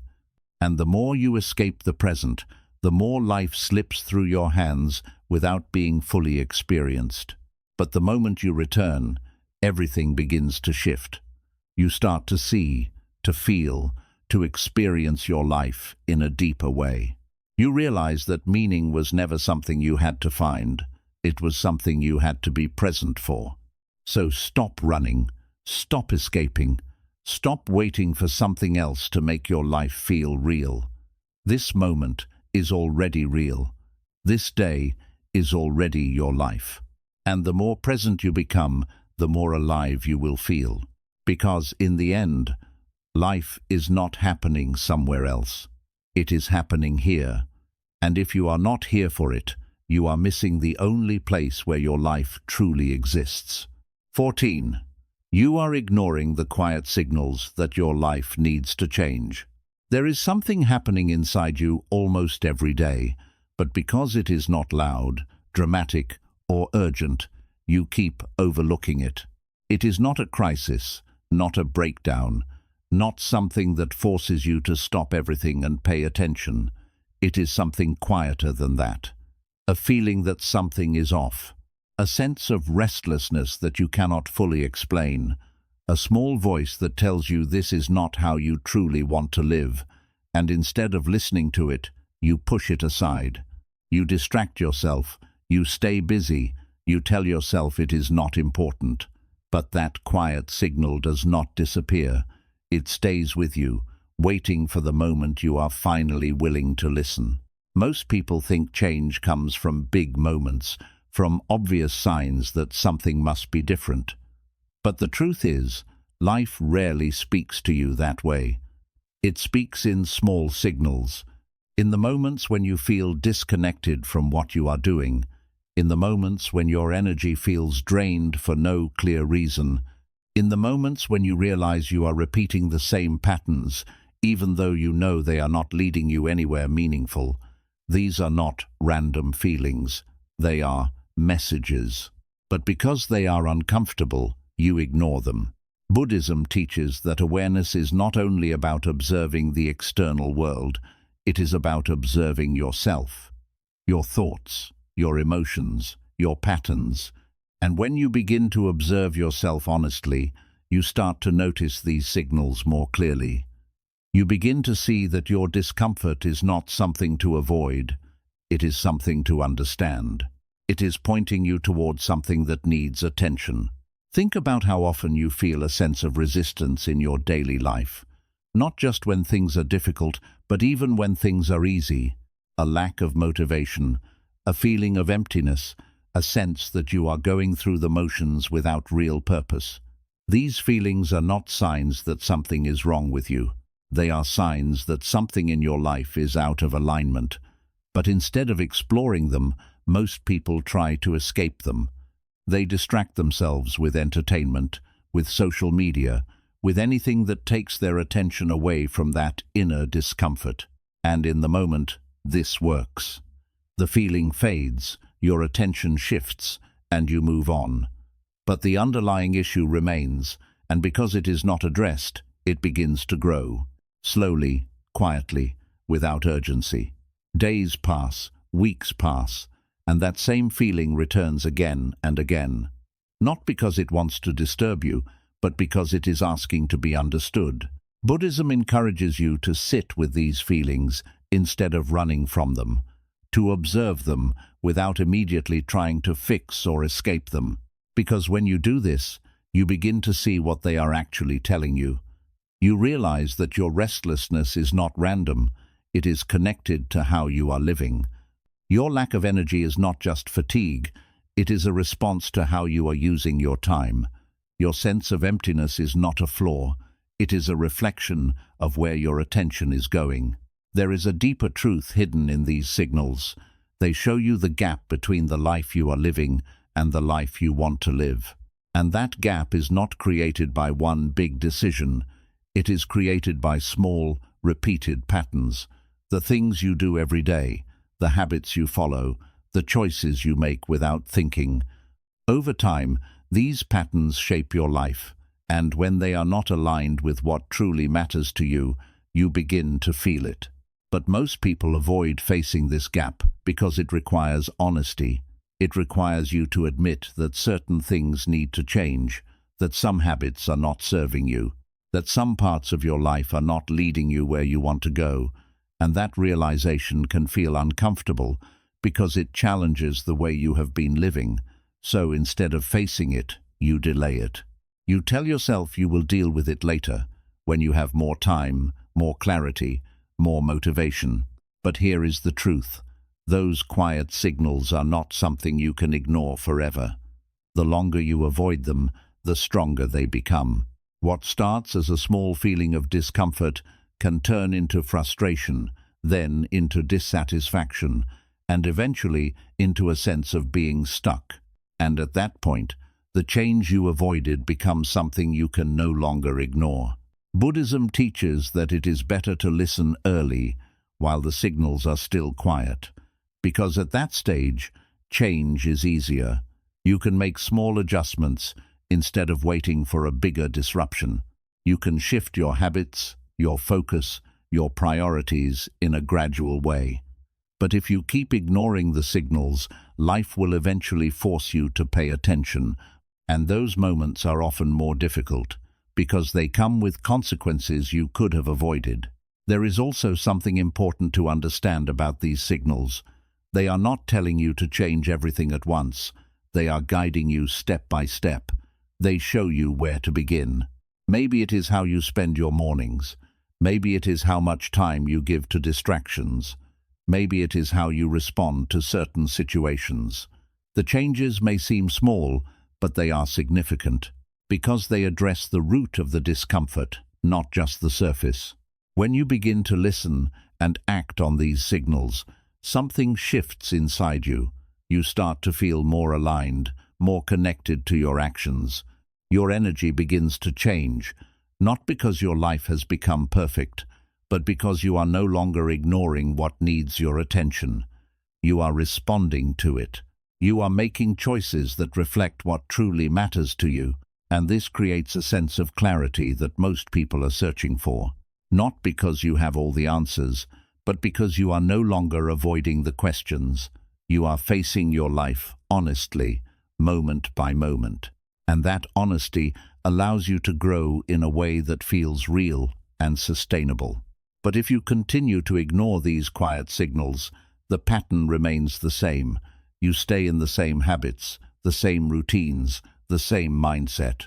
And because the discomfort is not loud, you convince yourself that everything is fine. But deep down, you know something is missing, something is not aligned, and that feeling does not go away. This is why awareness is so important, not just in the big moments, but in the small ones. To notice what you are feeling, what you are thinking, how you are acting, to see the patterns that are shaping your life, and to respond to them with intention instead of ignoring them. Because in the end, your life is always communicating with you, not through words, but through your experience, through the way you feel, the way you think, the way you move through your day. And if you are not paying attention, you miss those messages. You continue in the same direction, even when it is not leading you where you want to go. But the moment you begin to listen, everything changes. You become more aware, more intentional, more connected to your own life. You stop drifting, and you start choosing. And that is where real change begins. Because the truth is simple. You don't suddenly wake up in a life you don't want. You slowly move toward it by ignoring the signals that were guiding you in a different direction. And if you want a different life, you don't need to wait for a big moment. You need to start listening to the quiet ones. Those small feelings, those moments of discomfort, those subtle signals, they are not there to confuse you. They are there to guide you. And the more you listen to them, the more clearly you begin to see the path in front of you. So don't ignore them. Don't distract yourself from them. Don't delay them. Pay attention. Reflect. Adjust. Because those quiet signals are showing you exactly what needs to change before it becomes something you can no longer avoid. And once you start listening, you realize something powerful. Your life was always trying to guide you. You just needed to be aware enough to hear it. 15. You are waiting for motivation instead of becoming the one who acts. Anyway, there is a belief that quietly controls how most people live their lives, and it sounds reasonable on the surface. It tells you that you need to feel motivated before you take action, that you need the right mood, the right energy, the right mindset before you begin. So you wait. You wait to feel ready. You wait for that spark of inspiration. You wait for a moment where everything inside you aligns, where action feels easy, where you finally feel like doing what you know you should do. And while you are waiting, nothing actually changes. At first, this does not seem like a problem. It feels natural. After all, why would you force yourself to act when you don't feel like it? Why would you push forward when your mind is resisting? But here is the deeper truth that most people never fully realize. If you depend on motivation to act, you are giving control of your life to something that is inconsistent, unpredictable, and outside of your control. Motivation comes and goes. Some days you feel it, most days you don't. And if your actions depend on something that unstable, your progress will always be unstable too. Buddhism teaches something very different. It teaches discipline, awareness, and right action, not based on how you feel, but based on what is true and necessary. It reminds you that your mind is constantly changing, your emotions rise and fall, your energy shifts. If you follow your feelings blindly, your life will move in random directions. But if you act with awareness and intention, you create stability. You become someone who moves forward, regardless of internal resistance. Think about how often you delay things simply because you don't feel like doing them. You know what needs to be done. You know what would move your life forward. But in that moment, your mind offers you an easier option. Do it later. You're not in the mood. You'll do it when you feel better. And without thinking too deeply, you accept it. You postpone action, and in doing so, you reinforce the habit of delay. This is how stagnation begins. Not from lack of knowledge, not from lack of opportunity, but from the repeated decision to wait for a feeling that may never come. And the more you repeat this pattern, the stronger it becomes. Your mind learns that discomfort leads to avoidance, that resistance means stop, that effort is something to be delayed. And over time, this becomes your default way of living. But here is what most people don't understand. Motivation is not the cause of action. It is often the result of action. When you begin something, even without feeling motivated, something shifts. Your mind begins to engage, your focus increases, your energy follows your action, and what once felt difficult begins to feel manageable. This is why waiting for motivation rarely works, because motivation is created through movement, not through waiting. Buddhism emphasizes right effort, not effortless action. It teaches that there will be resistance, that your mind will not always cooperate, that discomfort is part of the process. But it also teaches that you are not your thoughts or your feelings. You are the one who observes them, the one who decides how to respond. And when you understand this, you begin to separate your actions from your emotions. You stop asking, "Do I feel like doing this?" and start asking, "Is this the right thing to do?" This shift is powerful, because the moment your actions are no longer controlled by your feelings, you gain control over your life. You become consistent, not because you always feel good, but because you act with intention. You move forward even on days when you don't feel motivated, and that consistency creates progress. And over time, that progress builds confidence, discipline, and a sense of control that motivation alone could never provide. There is also a deeper layer to this pattern. When you constantly wait for motivation, you begin to lose trust in yourself. You set goals, but you don't follow through. You make plans, but you delay action. And slowly, your mind begins to doubt your own commitments. It stops taking your intentions seriously because it has seen the pattern too many times. This creates frustration, not because you lack ability, but because you are not aligning your actions with your intentions. But when you begin to act, regardless of how you feel, something changes. You start rebuilding that trust.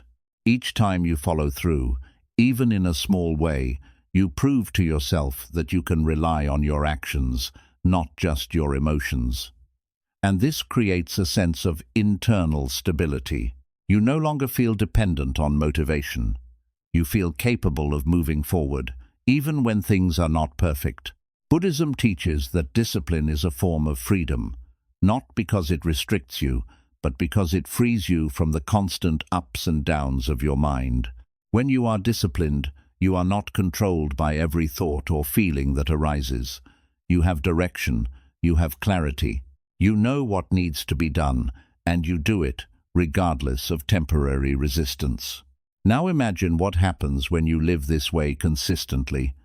You wake up and act with intention, not based on mood. You focus on what matters, even when distractions are present. You take action, even when it feels difficult.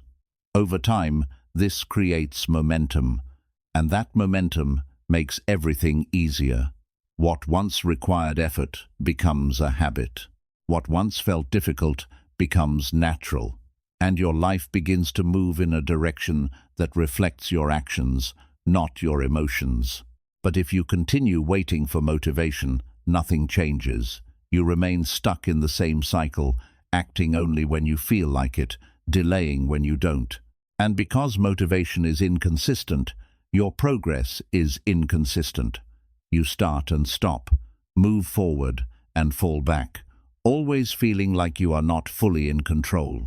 This is why so many people feel frustrated with their lives, not because they don't know what to do, but because they are waiting for the right feeling instead of taking the right action. They are giving power to something that cannot be controlled, instead of building something that can. Buddhism offers a simple but powerful solution. Act with awareness, not with impulse. Observe your mind, but don't let it control you.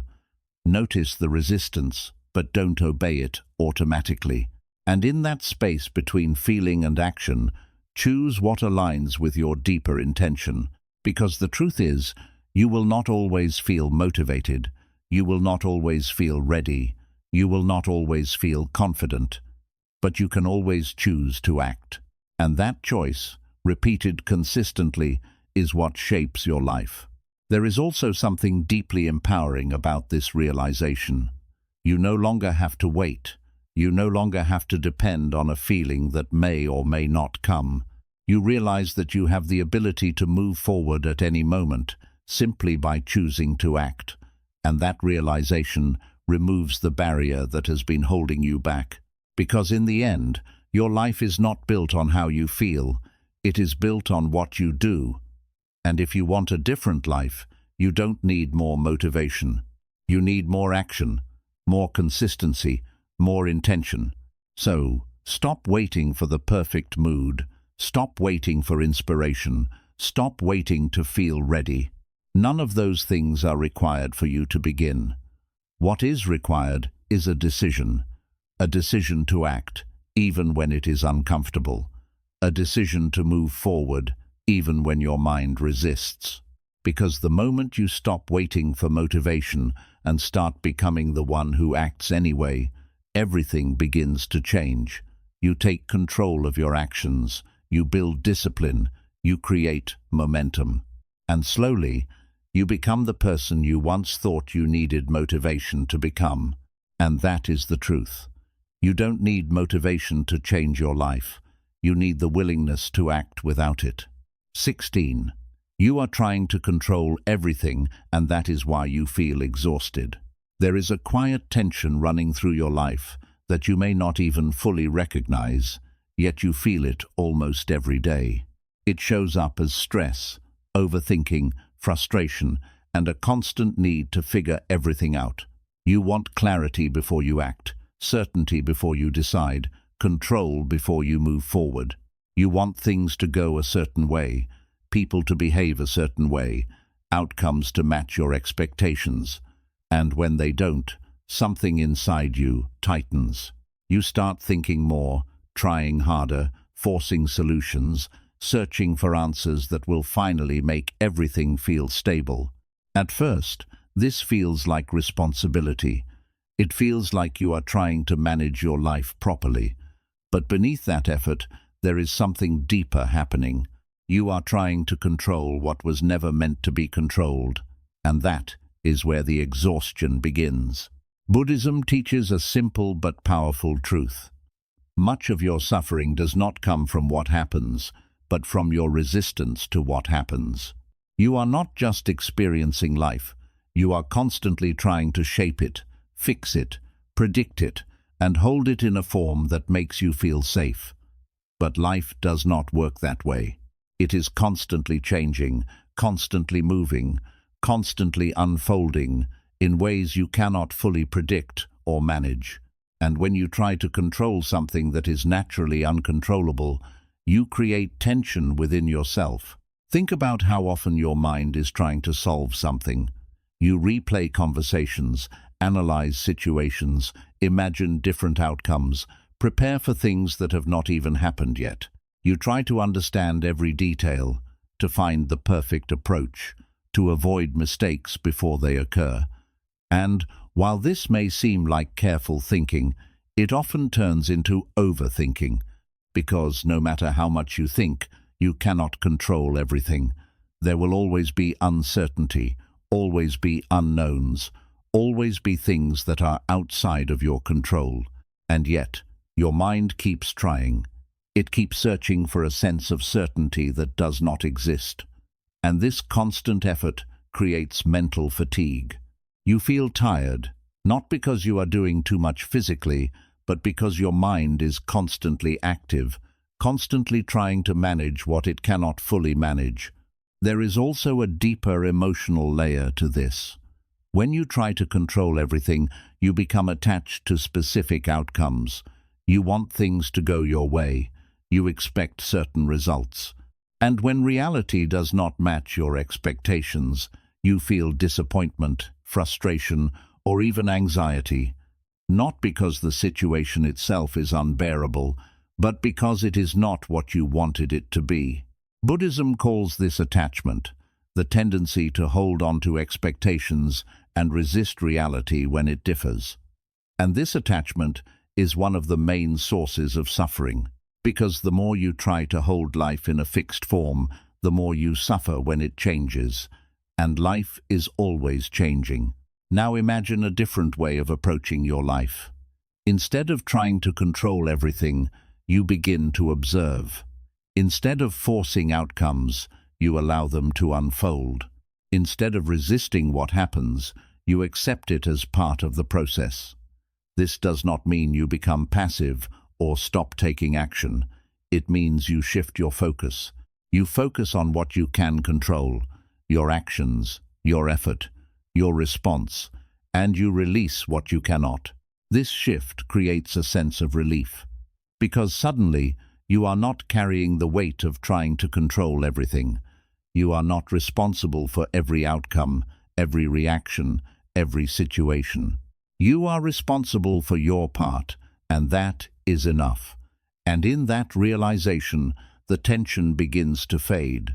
Buddhism teaches the concept of letting go, not as a form of giving up, but as a form of wisdom. It means recognizing the limits of your control and choosing not to fight against reality. It means understanding that some things will not go your way, and that is part of life.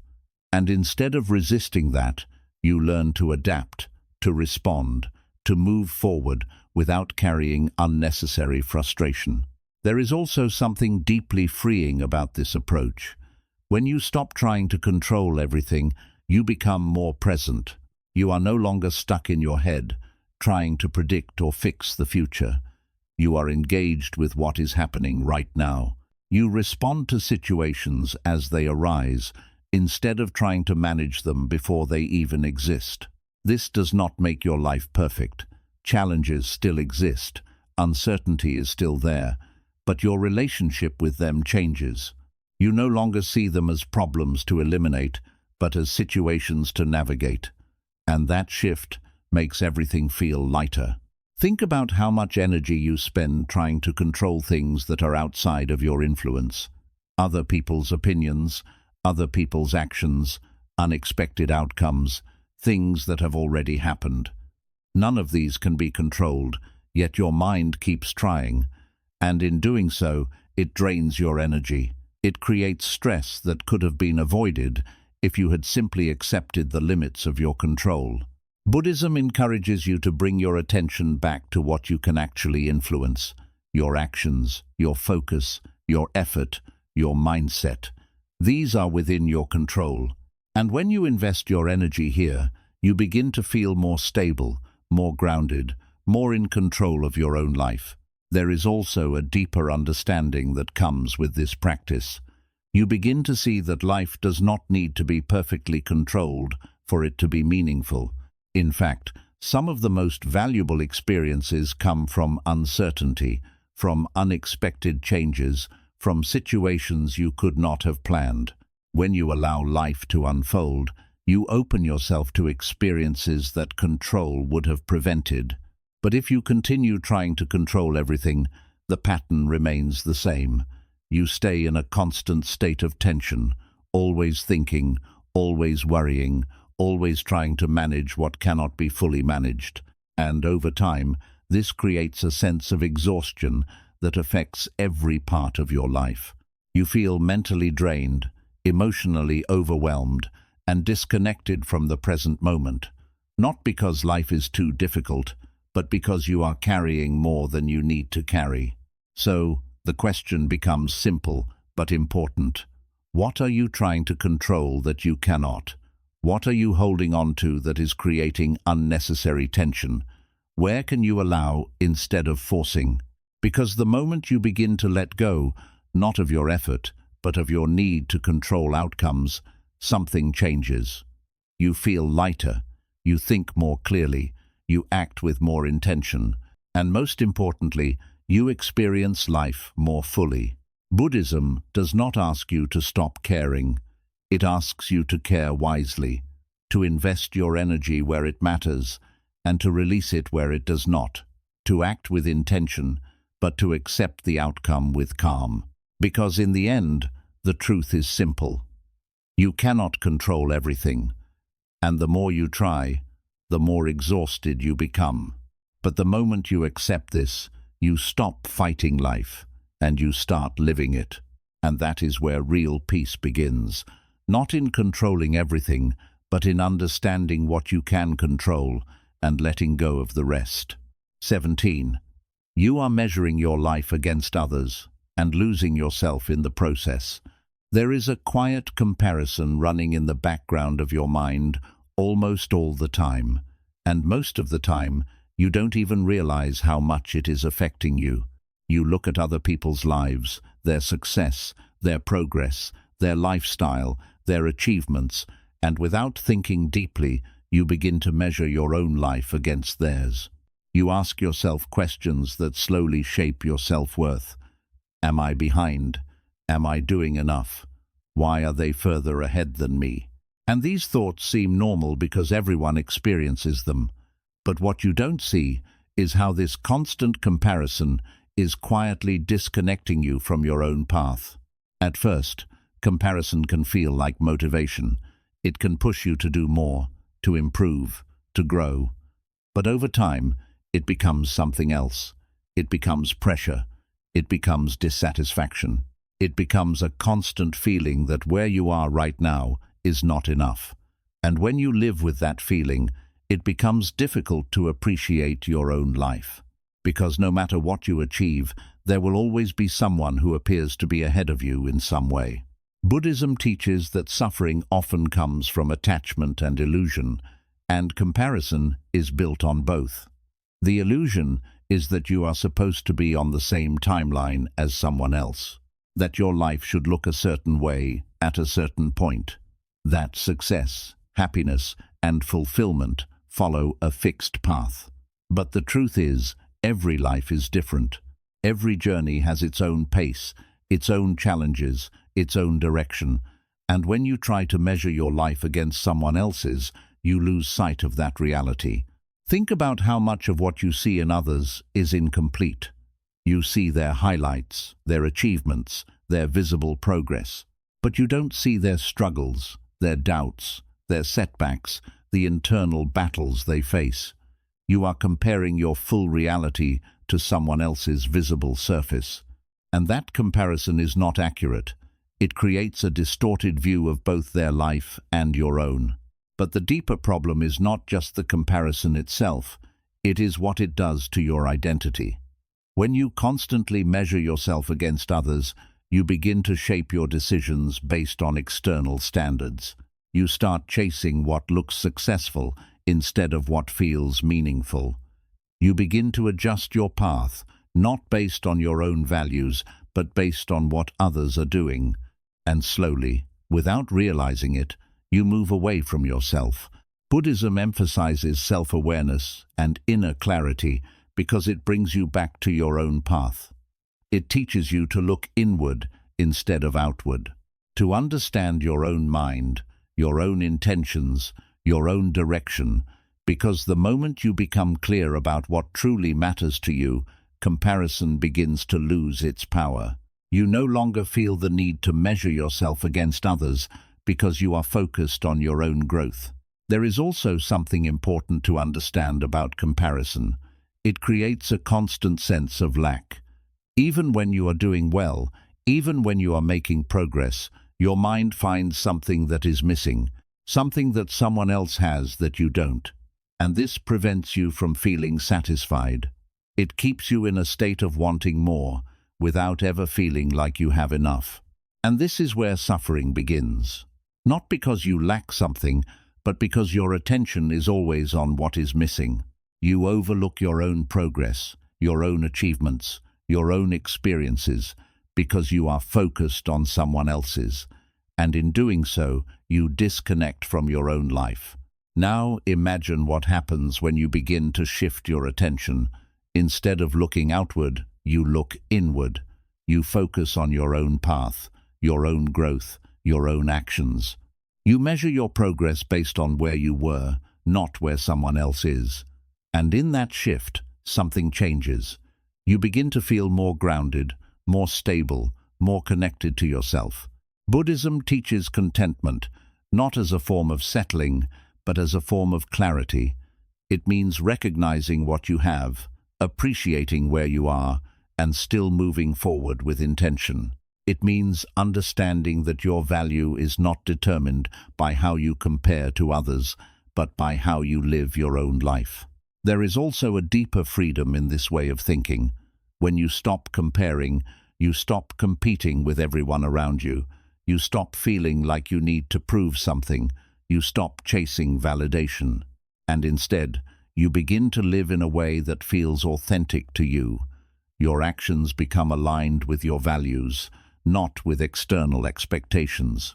This does not mean you stop growing or improving. It means your growth becomes internal instead of external. You are no longer trying to be better than others. You are trying to be better than your past self. And that creates a completely different experience, one that is not based on pressure, but on purpose. Think about how much energy comparison takes from you. The time spent thinking about others, the emotional weight of feeling behind, the pressure to match someone else's path. All of that energy could be used to improve your own life. But instead, it is being spent on something that does not actually move you forward. Buddhism encourages you to bring your attention back to the present moment, to your own experience, because when you are fully present, comparison fades. You are engaged with your life, not observing someone else's. You are focused on your actions, not measuring your position, and in that state, you begin to feel more at peace. But if you continue comparing, the pattern remains. You keep chasing something that is always out of reach. You keep feeling like you are not enough, no matter what you achieve. And over time, this creates a sense of dissatisfaction that affects every part of your life. You may reach goals, achieve success, improve your situation, but the feeling remains. Because the problem was never your position, it was your perspective. And until that changes, nothing external will fully satisfy you. So the question becomes clear. Whose life are you living? Are you living based on your own values, your own direction, your own purpose? Or are you adjusting yourself to match what you see in others? Because the moment you begin to live your own life, instead of comparing it to others, everything changes. You feel more aligned, more focused, more at peace. Not because your life is perfect, but because it is yours. Buddhism does not ask you to isolate yourself or ignore others. It asks you to understand yourself, to recognize that your path is unique and that comparing it to someone else's only creates confusion. It invites you to return to yourself, to your own experience, to your own journey, because in the end, your life is not a competition. It is not a race against others. It is a process of growth, understanding, and awareness. And the more you focus on that process, the less you feel the need to compare. The truth is simple. You cannot fully live your life if you are constantly measuring it against someone else's. You cannot feel complete if you are always focused on what you lack. And you cannot find peace if your attention is always outside of yourself. But the moment you stop comparing, you begin to see clearly. You begin to appreciate your own path. You begin to move forward with intention, not pressure. And that is where real fulfillment begins. Because your life was never meant to look like someone else's. It was meant to be lived by you. 18. You are chasing happiness instead of creating peace within yourself. There is something almost everyone is doing without realizing how deeply it controls their life. You are chasing happiness. You are looking for it in outcomes, in people, in achievements, in moments that feel good. You believe that once certain things fall into place, once you reach a certain level, once life becomes easier or more exciting, then you will finally feel at peace. And because of that belief, you are constantly moving, constantly searching, constantly waiting for something outside of you to give you a feeling that you think is missing. At first, this seems natural. Everyone wants to feel happy. Everyone wants to enjoy life. But the problem is not the desire for happiness. The problem is where you are looking for it. Because when your happiness depends on external conditions, it becomes unstable. It comes and goes based on what is happening around you. When things go well, you feel good. When things change, that feeling fades. And because life is always changing, your happiness is always temporary. Buddhism teaches something very different.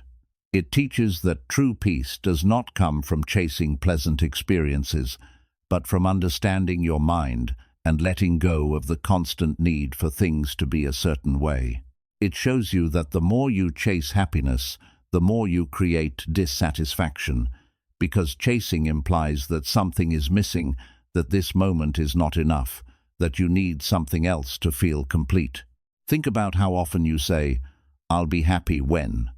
When you achieve something, when you fix a problem, when someone behaves a certain way, when your situation improves. This thought seems harmless, but it creates a constant delay of contentment. It tells you that your current moment is not enough. And when you repeat this pattern, you train your mind to always look ahead, always searching for the next thing that will finally make you feel satisfied. But here is the truth most people never fully accept. There is no moment where everything stays perfect. Even when you achieve what you wanted, the feeling does not last. Your mind quickly moves on to the next desire, the next goal, the next problem, and the cycle continues. You experience short moments of happiness, followed by longer periods of wanting something else. This is what Buddhism calls craving, the constant desire for things to be different than they are. And craving is one of the main sources of suffering. Not because wanting things is wrong, but because attachment to those desires creates instability. When you depend on outcomes for your happiness, you lose control over your emotional state. You become reactive to life instead of grounded within it. Now, imagine a different approach. Instead of chasing happiness, you begin to focus on creating peace. Not by controlling everything around you, but by changing your relationship with what is happening. You learn to accept the present moment, even when it is not perfect. You learn to observe your thoughts without getting lost in them. You learn to let go of the constant need for things to be different. This does not mean you stop improving your life or pursuing goals. It means your inner state is no longer dependent on those outcomes. You can work towards something without attaching your happiness to it. You can experience life as it is, without constantly comparing it to how you think it should be. Buddhism teaches mindfulness as a way to return to this state of peace. When you are mindful, you are fully present. You are not chasing the future or resisting the past. You are experiencing the moment as it is. And in that presence, there is a natural sense of calm, not because everything is perfect, but because you are not fighting reality. There is also something important to understand about happiness itself. It is not a permanent state. It is a passing experience, like all emotions. It comes and goes, and when you try to hold on to it, you create tension. You try to make it last, to keep it from fading, but that is not how it works. The more you try to hold on to happiness, the more you become aware of its absence when it fades. But peace is different. Peace is not about holding on to a feeling. It is about accepting whatever feeling is present. It is about being okay, even when things are not perfect. And because of that, peace is more stable. It is not dependent on constant positive experiences. It exists beneath them as a steady foundation. Think about the difference between a moment of excitement and a moment of calm. Excitement is intense, but it fades quickly. Calm is quieter, but it lasts longer. And when you learn to cultivate that calm, your entire experience of life begins to change. You are no longer chasing highs or avoiding lows. You are grounded, steady, and aware. This is what Buddhism points toward. Not a life filled with constant happiness, but a life where you are not controlled by the constant need for it. A life where you can experience joy without clinging to it, and experience difficulty without being overwhelmed by it. A life where your inner state is not constantly shifting based on external conditions. There is also a deeper freedom in this understanding. When you stop chasing happiness, you stop feeling like something is missing. You stop comparing your life to an ideal version that does not exist. You begin to appreciate what is already here, not in a forced or artificial way, but in a natural way that comes from being present. You notice small moments more. A quiet morning, a simple conversation, a moment of stillness. These moments may not be exciting, but they carry a sense of peace that is often overlooked. And when you are present for them, they begin to feel more meaningful. But if you continue chasing happiness, the pattern remains. You keep looking for something more, something better, something different. And because that search never ends, you never fully arrive. You are always moving, always wanting, always feeling like something is missing. And that is the real cost of chasing happiness. Not that you don't experience it, but that you never feel satisfied. You never feel complete in the moment you are in. You are always looking ahead, always expecting something else to fill the gap. Buddhism offers a different path. It invites you to stop chasing and start observing, to stop seeking happiness outside and start understanding your mind within, to see that the peace you are looking for is not something you find, but something you allow. Because the moment you stop chasing, you begin to notice something important. This moment is not lacking anything.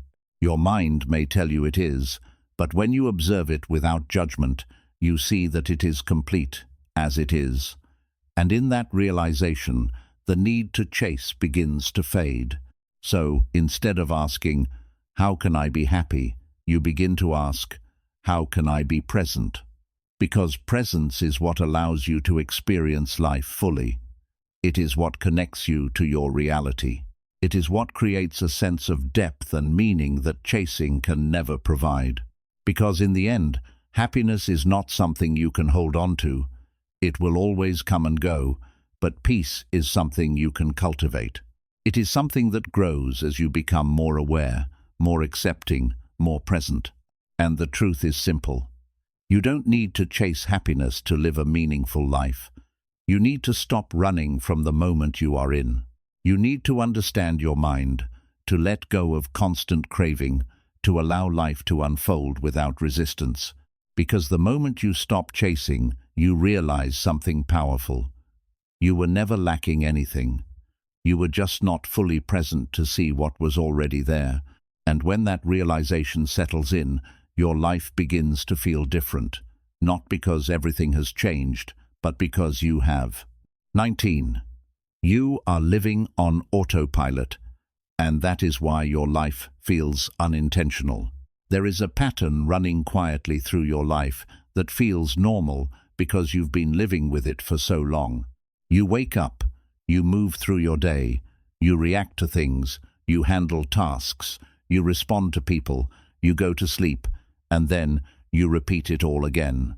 On the surface, it looks like you are living. You are doing things, making progress, staying busy. But if you look deeper, something feels off. There is a lack of direction, a lack of clarity, a sense that you are moving, but not necessarily where you want to go. This is what it means to live on autopilot. You are not fully choosing your actions. You are following patterns, habits that have been built over time, reactions that have become automatic, routines that run without awareness. And because everything feels familiar, you don't question it. You don't stop and ask, "Is this how I actually want to live?" You simply continue, because it feels easier than changing. Buddhism teaches that unconscious living is one of the main reasons people feel disconnected from their own lives, not because they are doing nothing, but because they are not aware of what they are doing. Their actions are not guided by intention, but by habit.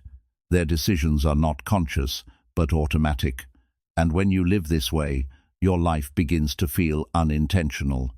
It feels like something that is happening to you, rather than something you are actively creating. Think about how often you do things without thinking.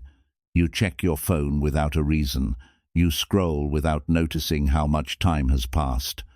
You react emotionally before you even realize what you are feeling. You follow the same routines, even when they no longer serve you. These actions may seem small, but they reveal a deeper pattern. You are not fully present. You are not fully aware, and because of that, you are not fully in control. The danger of autopilot is not that it feels wrong. It feels normal. It feels comfortable. And that is exactly why it is difficult to notice. But over time, it creates a life that is not aligned with your true intentions. You end up in situations you didn't consciously choose, following paths you didn't fully decide on, repeating behaviors that do not move you forward. Buddhism emphasizes awareness as the foundation of change, because the moment you become aware of your patterns, you create the possibility to change them. You begin to see what you are doing, how you are reacting, where your time is going, and that awareness breaks the automatic cycle. It gives you a moment of choice. In that moment, everything becomes different. Instead of reacting automatically, you pause. Instead of following the same habit, you question it. Instead of continuing without thinking, you decide. And that decision, even if it is small, is what brings intention back into your life. There is also something important to understand about autopilot. It does not just affect your actions, it affects your perception. When you are not fully present, your experiences feel less vivid. Moments pass quickly, days blur together. You lose the sense of depth that comes from being fully engaged. And this is why life can start to feel empty or repetitive, even when you are doing many things. But when you bring awareness into your actions, something changes. Time feels different. Moments feel more real. You notice details you used to ignore. You experience things more fully, not because your life has changed externally, but because your attention has changed internally. Buddhism teaches mindfulness as a way to return to this awareness, not in a complicated way, but in a simple, consistent practice. To be aware of what you are doing while you are doing it. To notice your thoughts without getting lost in them. To observe your actions instead of acting unconsciously. At first, this requires effort. Your mind will drift. Your habits will pull you back into autopilot. But each time you notice and return, you strengthen your awareness. And, over time, this awareness becomes more natural. You begin to live more consciously, more intentionally, more connected to your actions. There is also a deeper benefit to this way of living. When you are aware, you begin to align your actions with your values. You stop doing things just because they are habitual. You start doing things because they matter to you. And this creates a sense of direction that autopilot can never provide. You begin to ask yourself different questions. Is this how I want to spend my time? Is this action moving me forward? Is this aligned with the life I want to create? And these questions bring clarity. They guide your decisions. They help you move with purpose instead of just movement. But if you continue living on autopilot, the pattern remains the same. You keep repeating the same behaviors, the same routines, the same reactions, and because they are familiar, they feel safe. But they also keep you in the same place. They prevent growth, they prevent change, they keep your life within the limits of your past patterns. And this is why so many people feel stuck. Not because they lack potential, but because they are not fully aware of how they are living. They are waiting for something external to change, while their internal patterns remain the same. Buddhism offers a different approach. It does not ask you to change everything at once. It asks you to become aware, to see clearly, to notice what is happening within you and around you. Because once you see clearly, change becomes possible. And that change does not need to be dramatic. It begins in small moments, choosing to be present instead of distracted, choosing to respond instead of react, choosing to act with intention instead of habit. These small choices may seem insignificant, but they build over time. They create a different way of living. And that is the key. Your life is not shaped by one big decision. It is shaped by many small ones, repeated consistently. And those decisions are only possible when you are aware of them. So, if your life feels unintentional, if it feels like you are moving without direction, the answer is not to do more.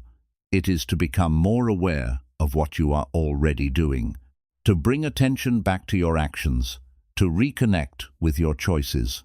Because the truth is simple. You cannot live intentionally if you are not aware. You cannot create a meaningful life if you are not present for it. And you cannot change your direction if you are not conscious of the path you are on. But the moment you step out of autopilot, everything begins to shift. You start to see your life more clearly. You start to act with more purpose. You begin to feel more connected to your own experience. And over time, that awareness transforms everything, not because your life becomes perfect, but because it becomes yours. Because, in the end, your life is not something that just happens. It is something you are creating, moment by moment. And the more aware you become, the more intentional that creation becomes. So, stop drifting, stop reacting, stop repeating without questioning. Wake up, become aware, and start living your life on purpose. 20. You keep delaying your life and calling it preparation. There is a pattern that feels productive, responsible, even intelligent, but if you look closely, it is quietly stealing your life. You tell yourself you are preparing to start, preparing to improve, preparing to become ready. You gather information, you think deeply, you plan carefully, you wait for the right conditions, and on the surface, it looks like progress. It feels like you are moving forward, but in reality, you are standing still. This is one of the most dangerous illusions you can live under, the belief that preparation is the same as action. Because the truth is, preparation has a limit. There is a point where thinking becomes overthinking, where planning becomes delaying, where learning becomes avoiding. And most people cross that point without realizing it. They keep telling themselves they are not ready yet, that they need more clarity, more confidence, more time. And while they are waiting, life is moving forward without them. Buddhism teaches that clarity does not come from endless thinking, it comes from direct experience. You understand life by living it, not by preparing for it forever. You gain confidence by acting, not by waiting for the feeling of confidence to appear. But the mind resists this. It wants certainty before movement. It wants guarantees before action. And because those guarantees do not exist, it chooses to stay where it feels safe, in preparation. Think about how often you delay something important by telling yourself you need more time. You want to start a habit, but you say you will begin tomorrow. You want to make a decision, but you say you need to think about it more. You want to take a step forward, but you tell yourself the conditions are not right yet, and in that moment, it feels reasonable. It feels like you are being careful.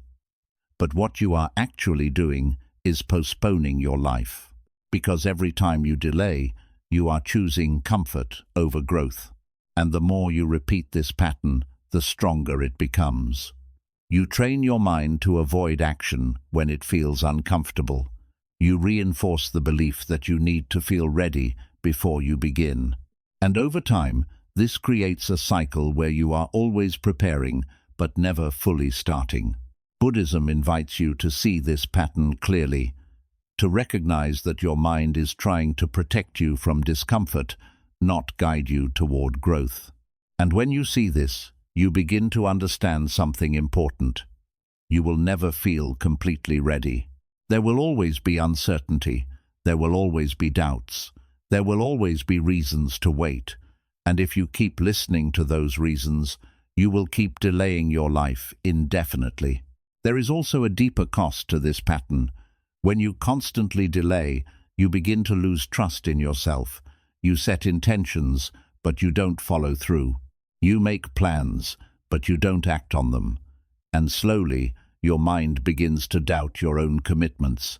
It stops believing in your words because your actions do not match them. This creates frustration, not because you don't know what to do, but because you are not doing what you know. And that gap between knowing and doing is where most people get stuck. Buddhism teaches that right action is more important than perfect understanding. You do not need to have everything figured out before you begin. You need to take the next step, even if it is small, even if it is imperfect, because action creates clarity, movement creates understanding, and each step you take teaches you something that thinking alone never could. Now imagine what happens when you begin to act instead of delay. You take a small step, even when you feel uncertain. You start before you feel ready. You move forward, even when you don't have all the answers. At first, it feels uncomfortable. Your mind resists. It tells you to go back, to wait, to prepare more. But if you continue, something shifts. You begin to realize that action is not as difficult as your mind made it seem. You begin to see progress, even in small ways. And that progress builds momentum, and that momentum creates confidence. Not because everything is perfect, but because you are moving. This is how real change happens, not through endless preparation, but through consistent action. There is also something important to understand about preparation itself. It is not useless. It has a purpose, but its purpose is to support action, not replace it. When preparation becomes an excuse to avoid action, it loses its value. It becomes a form of resistance disguised as productivity. And this is where honesty becomes important. You need to ask yourself, are you preparing because it is necessary or because it feels safer than acting?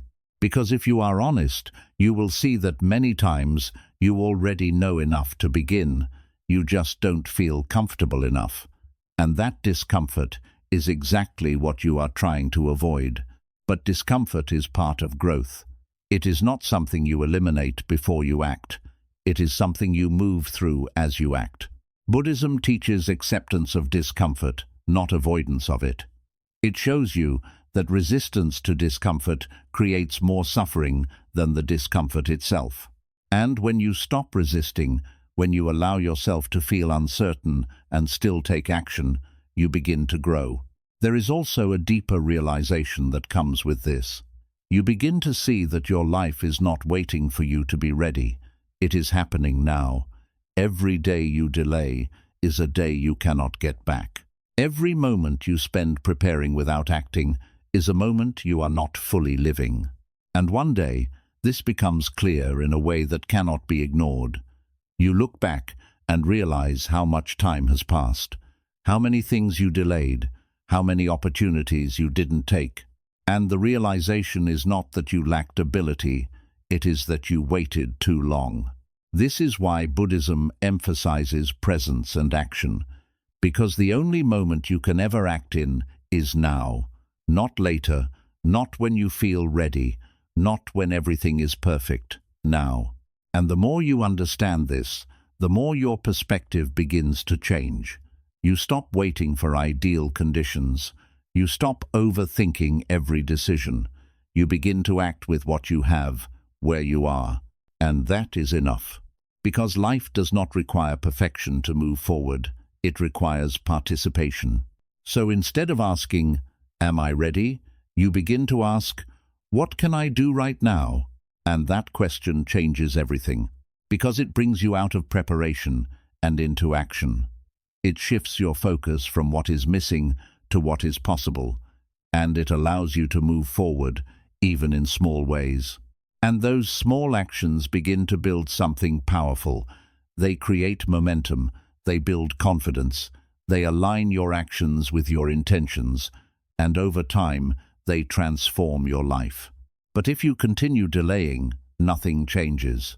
You remain in the same place, with the same thoughts, the same patterns, the same excuses. And the longer you stay there, the harder it becomes to move. So, the decision becomes clear. You can continue preparing, waiting for the perfect moment that never comes. Or you can begin now, with all the uncertainty, all the imperfection, all the discomfort that comes with it. Because in the end, the truth is simple. Your life is not something you prepare for forever. It is something you live. And if you keep delaying it, you will eventually realize that the time you thought you were preparing was the time you were meant to be living. So stop waiting. Stop overthinking. Stop preparing endlessly.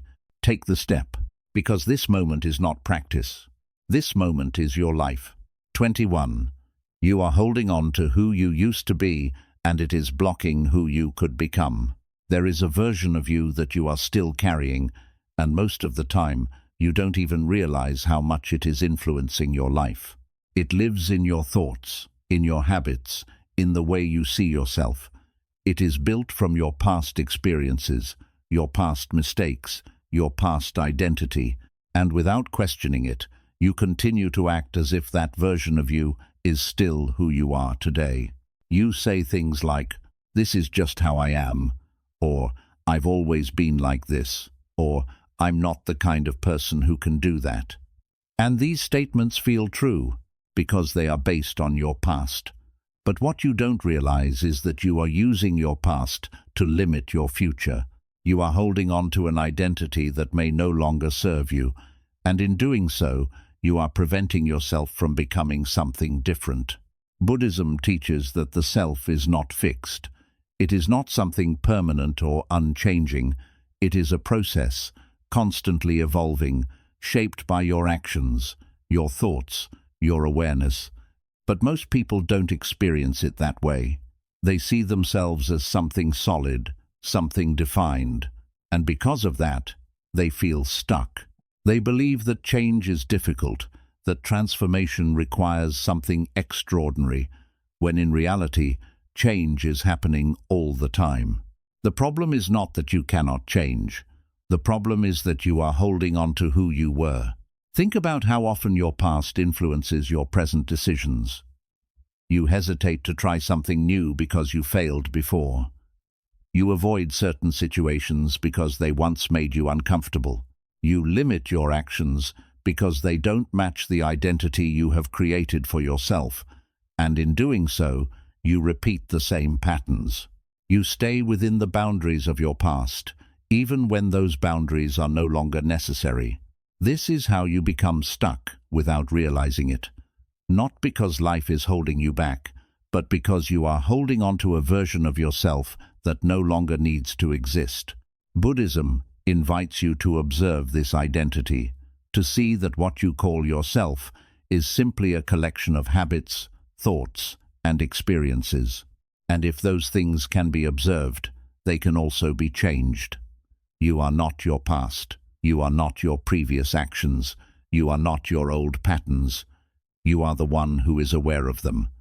And this awareness creates space. In that space, you have a choice. You can continue repeating the same identity, or you can begin to shift it. Not in a dramatic way, not all at once, but gradually, through your actions. Because identity is not something you declare, it is something you build. Every time you act differently, you weaken the old version of yourself. Every time you step outside of your Pravichnī pattern, you create something new. And over time, these small changes begin to reshape how you see yourself. But this process requires letting go. And letting go is not always easy. There is comfort in familiarity, even when it is limiting. There is a sense of safety in knowing who you are, even if that version of you is not where you want to be. Change brings uncertainty. It challenges your Pravichnī way of thinking. It forces you to step into something unknown, and because of that, your mind resists it.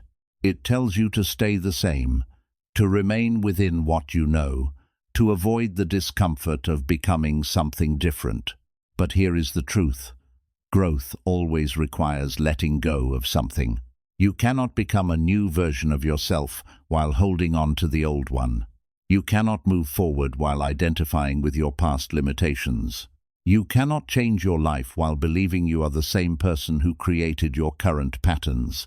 Buddhism teaches impermanence, the understanding that everything is constantly changing, and this includes you. You are not meant to stay the same. You are not meant to be defined by your past. You are meant to evolve. But evolution only happens when you allow it.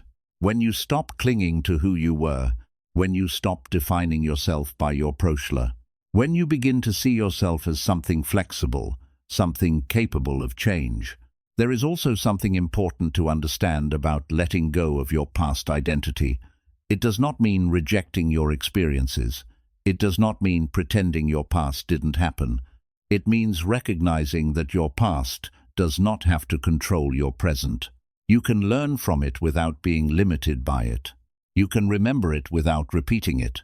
You can acknowledge it without identifying with it. And this is where real freedom begins. Because the moment you stop defining yourself by your past, you open the possibility of becoming something new. You begin to act differently. You begin to think differently. You begin to respond differently.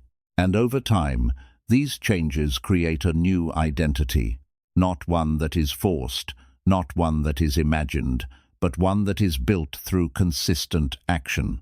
But if you continue holding on to your past identity, nothing changes.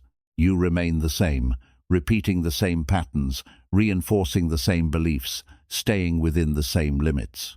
And the longer you stay there, the more it feels like that is all you can be. But that is not true. You are not fixed. You are not limited to who you were. You are constantly becoming. The question is, what are you becoming? Are you reinforcing your past, or are you creating something new? Because every action you take is shaping your identity. Every choice you make is defining who you are. And if you want to change your life, you must be willing to change how you see yourself. Not by forcing a new identity, but by acting in a new way. Because identity follows action, and action creates change. So, instead of saying, "This is who I am," begin to ask, "Who do I want to become?" And then take one small step in that direction. Not tomorrow, not when you feel ready. Now, because the moment you begin to act differently, you begin to break the hold of your past. You begin to step into something new, and that is where transformation happens. Not in a single moment, but in a series of small shifts, small decisions, small actions, repeated over time, until the person you once were no longer defines you, and the person you are becoming begins to take shape. Because in the end, the truth is simple. You are not your past. You are your present actions. And if you change your actions, you change yourself. So let go of who you were and start becoming who you can be. 22. You are living as if there is a perfect version of life, and that is why you keep feeling incomplete. There is a quiet image in your mind that you may not even be fully aware of. yet it influences how you experience everything. It is the idea that somewhere there exists a better version of your life.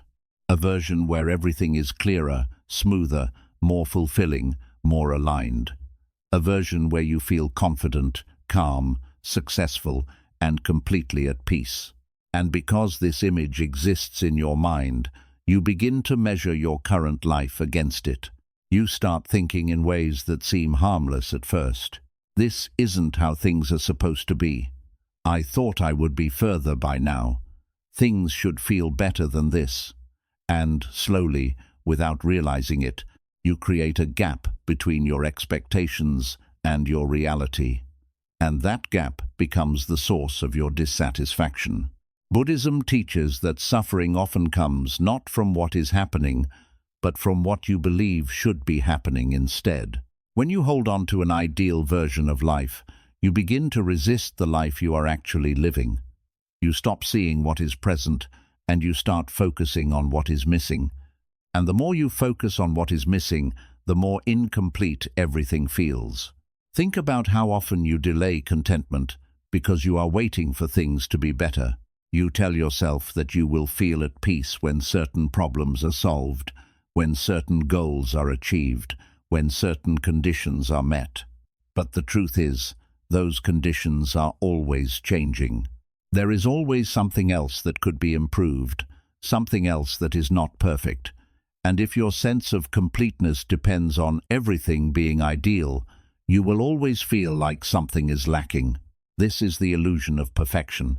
It makes you believe that life is supposed to reach a certain state, a state where everything feels right, where nothing is out of place. But life is not meant to be perfect. It is meant to be experienced. It is meant to change, to evolve, to include both ease and difficulty, clarity and confusion, growth and challenge. Buddhism invites you to let go of this idealized image, not because you should stop improving your life, but because holding on to perfection creates unnecessary resistance. It keeps you in a constant state of comparison between what is and what should be, and that comparison prevents you from fully experiencing the present moment. There is also something deeper happening when you chase perfection. You begin to tie your sense of self to external conditions. You believe that you will feel complete when your life looks a certain way, and because of that, your self-worth becomes unstable. It rises when things go well and falls when they don't. But your value is not determined by how perfect your life appears. Your value is not based on how close you are to an imagined ideal.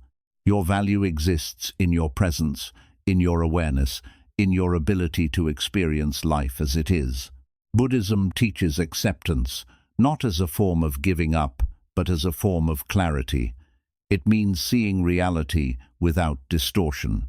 It means recognizing that this moment, with all its imperfections, is still complete in its own way, not because it meets a standard, but because it exists. When you begin to see this, something shifts. You stop fighting against reality. You stop wishing things were different in order to feel at peace. You begin to engage with your life more fully, not because it is perfect, but because it is real. There is also a practical aspect to this understanding. When you are not constantly chasing perfection, you become more effective in your actions. You stop overthinking every decision. You stop delaying because conditions are not ideal. You begin to act with what you have, where you are. And that creates progress. Not perfect progress, not flawless movement, but real movement. Because waiting for perfection often leads to inaction, and inaction keeps you stuck. But action, even when imperfect, moves you forward. Buddhism emphasizes right effort, not perfect effort. It teaches you to act with intention, to do what is necessary without attaching to the idea that everything must be flawless. And when you live this way, you begin to feel less pressure. You allow yourself to grow through experience, instead of trying to control every outcome. There is also an emotional freedom that comes with letting go of perfection. You stop judging your life so harshly. You stop seeing every difficulty as a failure. You begin to understand that challenges are part of the process, not signs that something is wrong. And this understanding creates resilience, because when you are not expecting perfection, you are less shaken by imperfection.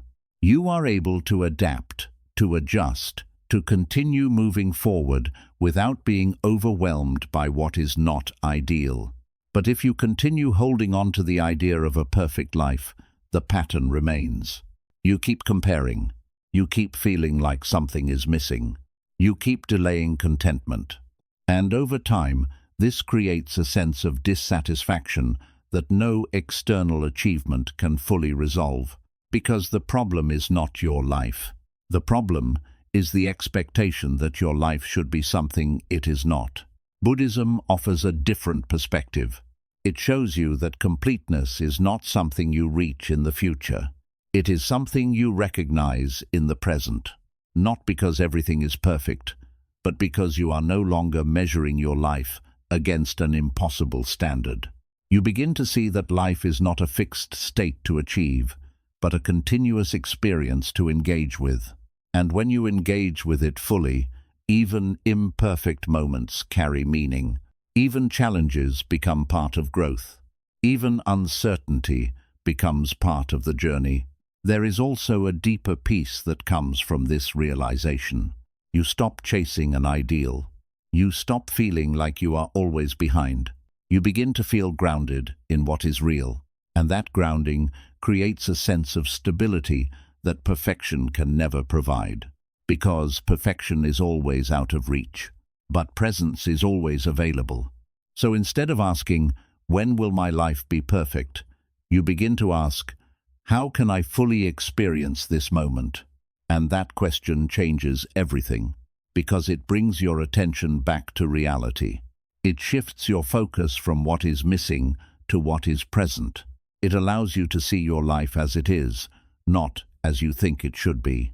And in that clarity, the feeling of incompleteness begins to fade, because you realize something important. You were never lacking a perfect life. You were lacking presence in the life you already have. And the moment you become present, even imperfect moments begin to feel complete. Because completeness is not created by perfection. It is created by awareness.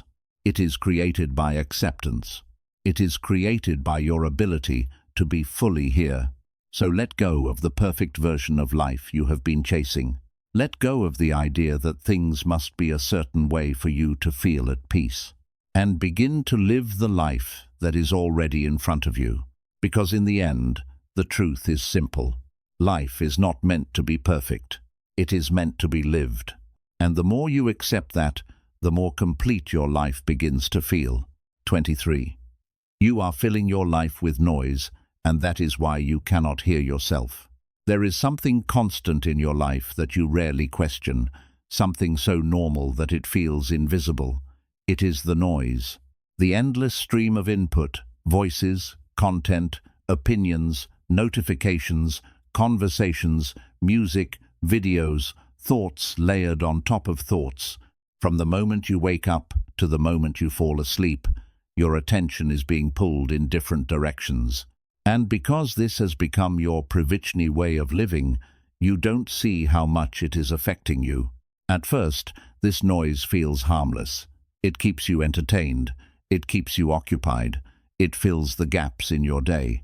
But beneath that surface, it is doing something deeper. It is preventing you from hearing yourself. Your own thoughts, your own feelings, your own clarity, all of it gets buried under constant stimulation. Buddhism teaches that clarity does not come from more input. It comes from stillness, from quiet, from the space where your mind is not constantly reacting, consuming, or chasing something. But most people avoid that space, because when the noise stops, something uncomfortable appears. You begin to notice your thoughts more clearly. You become aware of feelings you have been ignoring. You start to see patterns in your mind that are not always easy to face. And instead of sitting with that, you reach for more noise. You pick up your phone. You open another app.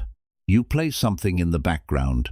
You distract yourself, not because you need it, but because silence feels unfamiliar. This is how the cycle continues. You fill your life with noise to avoid discomfort, but in doing so, you also block clarity. You never give your mind the space it needs to settle, and without that space, you cannot see things clearly. You cannot understand yourself deeply. You cannot hear the quiet signals that are trying to guide you. Think about how rarely you are truly alone with your thoughts. Not just physically alone, but mentally present without distraction. Moments where you are not consuming anything, not reacting to anything, not filling the space with external input. For many people, these moments are almost non-existent, and because of that, they feel disconnected from themselves. They struggle to make decisions, not because they lack intelligence, but because they lack clarity. Their mind is filled with too many influences, too many voices, too many directions. And when everything is loud, nothing is clear. Buddhism emphasizes silence not as an absence, but as a presence. A space where you can observe your mind without interference, where you can see your thoughts as they arise, without immediately reacting to them, where you can understand your emotions instead of escaping them. At first, this can feel uncomfortable. Silence removes the distractions that keep you occupied. It brings your attention inward, and what you find there may not always be pleasant. You may notice restlessness, anxiety, unresolved thoughts, patterns you have been avoiding. But this is not something to fear. It is something to understand. Because the more you observe your mind, the less it controls you. You begin to see that your thoughts are not permanent. They come and go. They do not define you. They are simply part of your experience. And in that observation, you create space. Space between you and your reactions. Space between you and your habits. Space that allows you to choose instead of automatically responding. There is also something deeply powerful about silence. When you remove the noise, your attention becomes sharper. You begin to notice details you used to ignore. You become more present in your actions. You experience moments more fully. Even simple things begin to feel different. A conversation feels deeper. A walk feels more real. A quiet moment feels meaningful instead of empty. This is because your awareness is no longer scattered. It is focused. It is grounded. And that changes everything. But if you continue filling your life with noise, the opposite happens. Your attention remains divided. Your mind stays restless. You move from one thing to another without fully experiencing any of it. And over time, this creates a sense of emptiness. Not because your life lacks content, but because it lacks depth. You are constantly occupied, but rarely fulfilled. Constantly stimulated, but rarely present. This is the hidden cost of noise. It keeps you busy, but it prevents you from being aware. And without awareness, life feels shallow. Buddhism offers a simple but powerful practice. Create space. Not in a dramatic way, not by removing everything at once, but in small, intentional moments. Moments where you are not consuming anything. Moments where you sit without distraction. Moments where you allow your mind to settle. At first, this may feel difficult. Your mind will try to escape. It will look for something to focus on, something to distract you. But if you stay, if you allow the silence to exist, something begins to change. Your thoughts slow down. Your attention stabilizes. Your awareness deepens. And in that state, you begin to hear something you could not hear before. Your own clarity. Not a loud voice, not a dramatic realization, but a quiet understanding. A sense of direction. A feeling of what matters and what does not. This clarity does not come from forcing answers. It comes from allowing space. Because when the noise fades, what remains becomes visible. And that visibility is what guides you. There is also a deeper benefit to this. When you are comfortable with silence, you are less dependent on distraction. You no longer need constant stimulation to feel okay. You can sit with yourself without discomfort. You can face your thoughts without avoiding them. And this creates a sense of inner stability. You are no longer controlled by the need for external input. You are grounded within yourself. But if you avoid silence, the pattern remains. You keep filling your life with noise. You keep avoiding stillness. And as a result, you keep missing the clarity that silence provides. You may feel busy. You may feel occupied. But deep down, something feels unsettled because you are not fully connected to yourself. So the question becomes simple. When was the last time you truly sat in silence? Not as an activity, not as a task, but as a moment of presence. When was the last time you allowed your mind to be without distraction? Because that is where clarity begins. That is where understanding grows. That is where you reconnect with yourself. Buddhism does not ask you to remove all noise from your life. It asks you to become aware of it, to see how it affects you, to create balance, to allow moments of silence to exist, because those moments are not empty. They are full of awareness, full of clarity, full of the understanding that you have been missing. And the more you allow that space, the more you begin to see. You see your patterns. You see your habits. You see your thoughts without being controlled by them. And in that seeing, you gain freedom, because you are no longer reacting blindly. You are acting with awareness. And that is where real change begins. Because, in the end, the truth is simple. You don't need more noise to understand your life. You need less of it. You need space. You need silence. You need the ability to hear yourself without interference. Because everything you are looking for, clarity, direction, peace, it is not hidden somewhere outside. It is already within you. 24. You are afraid to be alone with yourself, and that is why you keep losing yourself in everything else. There is a truth that many people avoid, not because it is complicated, but because it feels uncomfortable when faced directly. It is the fear of being alone with yourself, not just physically alone, but mentally present, without distractions, without noise, without anything to escape into. A space where there is nothing to focus on except your own thoughts, your own emotions, your own inner state. And most people run from that space.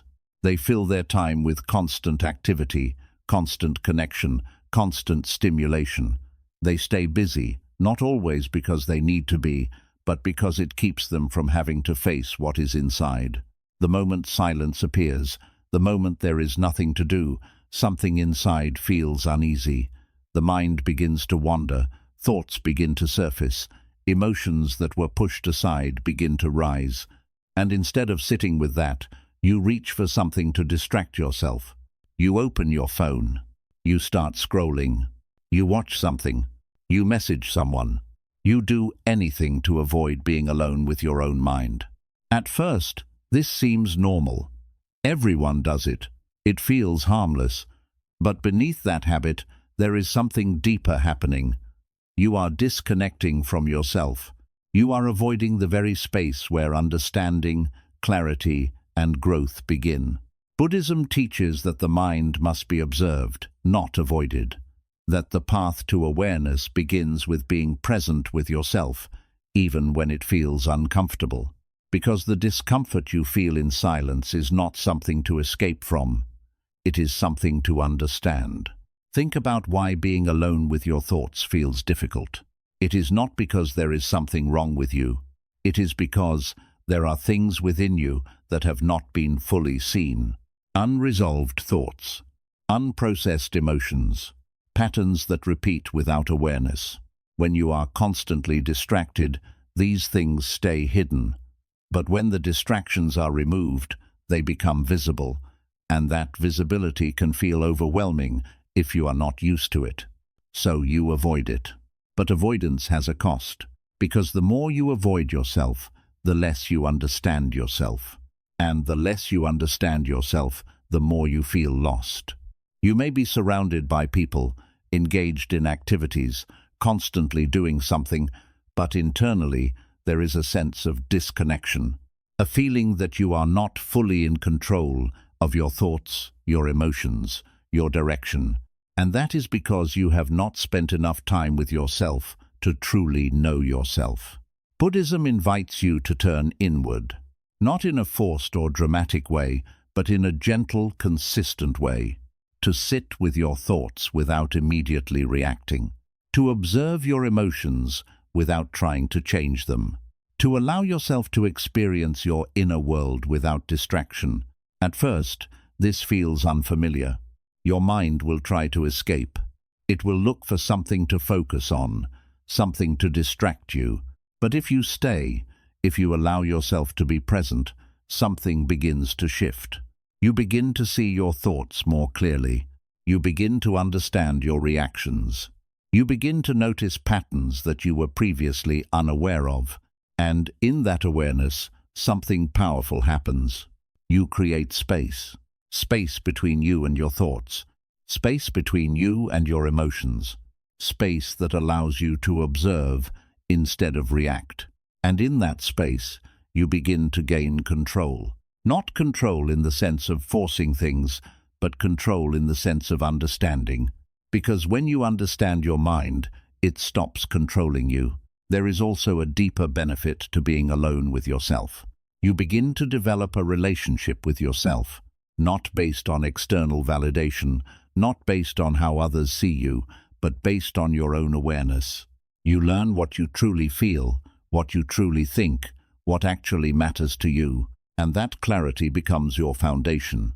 You no longer depend on constant input from others to define your direction. You begin to trust your own understanding. But if you continue avoiding this space, the opposite happens. You remain dependent on external distractions. You look for meaning outside of yourself. You seek clarity from others instead of finding it within. And this creates a sense of instability, because external sources are always changing. People change. Situations change. Opinions change. And if your sense of self is built on those things, it will always feel uncertain. Buddhism teaches that true stability comes from within, not from controlling the external world, but from understanding the internal one. And that understanding begins with being present with yourself. There is also something important to recognize about loneliness. Many people confuse being alone with feeling lonely, but they are not the same. Loneliness comes from disconnection, from feeling separate, from feeling misunderstood, from feeling empty. But being alone, when approached with awareness, can create connection. Connection with yourself. Connection with your thoughts. Connection with your experience. And that connection reduces loneliness, not increases it. Because when you are comfortable with yourself, you no longer feel the need to escape yourself. You no longer fear silence. You no longer avoid your own presence. And that creates a sense of peace that cannot be taken away by external circumstances. But if you are afraid to be alone with yourself, you will keep running. From one distraction to another, from one activity to another, from one form of noise to another, and while that may keep you occupied, it will not bring clarity. It will not bring understanding. It will not bring peace, because those things require stillness. They require presence. They require you to face yourself without distraction. So the question becomes simple. Why are you avoiding yourself? What is it that you don't want to see? What is it that you don't want to feel? Because those are the things that need your attention, not your avoidance. Your attention. Buddhism does not ask you to fix everything at once. It asks you to observe, to sit, to be present, to allow your mind to reveal itself. And as you do this, step by step, something changes. The discomfort begins to fade. The fear begins to soften. The silence becomes less intimidating. And eventually, it becomes something else. A space of clarity, a space of understanding, a space where you feel connected to yourself. And that connection changes everything. Because when you know yourself, you move differently. You think differently. You act with intention instead of reaction. You make decisions based on understanding, not impulse. And that creates a life that feels aligned, not scattered. But if you continue avoiding this space, the pattern remains. You keep losing yourself in everything else. In distractions, in other people, in constant activity. And the more you lose yourself, the harder it becomes to find your direction. So stop running. Stop filling every moment with noise. Stop avoiding the space where your mind becomes visible, because that space is not your enemy. It is your guide. It is where you begin to understand yourself. It is where you begin to see clearly. It is where you begin to reconnect with the life you are living. Because in the end, the truth is simple. You cannot find yourself if you are always avoiding yourself. You cannot understand your life if you are never present for it. And you cannot feel whole if you are constantly escaping your own mind. But the moment you stop running, the moment you allow yourself to be still, everything begins to change. You begin to see, you begin to understand, you begin to reconnect, and that is where your life truly begins. Not in the noise, not in the distractions, but in the quiet moment where you finally face yourself and choose to stay. 25. You are running from discomfort, and that is why you stay the same. There is a pattern that quietly controls most of your decisions, and it is so normal that you rarely question it. You move toward what feels easy, and you move away from what feels uncomfortable. You avoid tension, you avoid effort, you avoid anything that creates resistance in your mind or body. And in the moment, this feels natural. It feels like you are protecting yourself. But over time, this habit becomes the very thing that keeps your life from changing. Because the truth is simple. Everything that creates growth also creates discomfort. Learning something new feels confusing. Taking action feels uncertain. Facing your fears feels intense. Changing your habits feels difficult. And because of that, your mind tries to avoid it. It tells you to wait. It tells you to stay where things feel familiar. It tells you to choose comfort over challenge. And most of the time, you listen, not because you are weak, but because your mind is designed to seek ease. It wants to conserve energy. It wants to avoid pain. But the problem is, your mind does not understand the difference between short-term comfort and long-term growth. It chooses what feels better now, even if it limits you later. Buddhism teaches that suffering often comes from this exact pattern, the constant attempt to avoid discomfort and cling to comfort. But what most people don't realize is that avoiding discomfort does not remove it. It simply changes its form.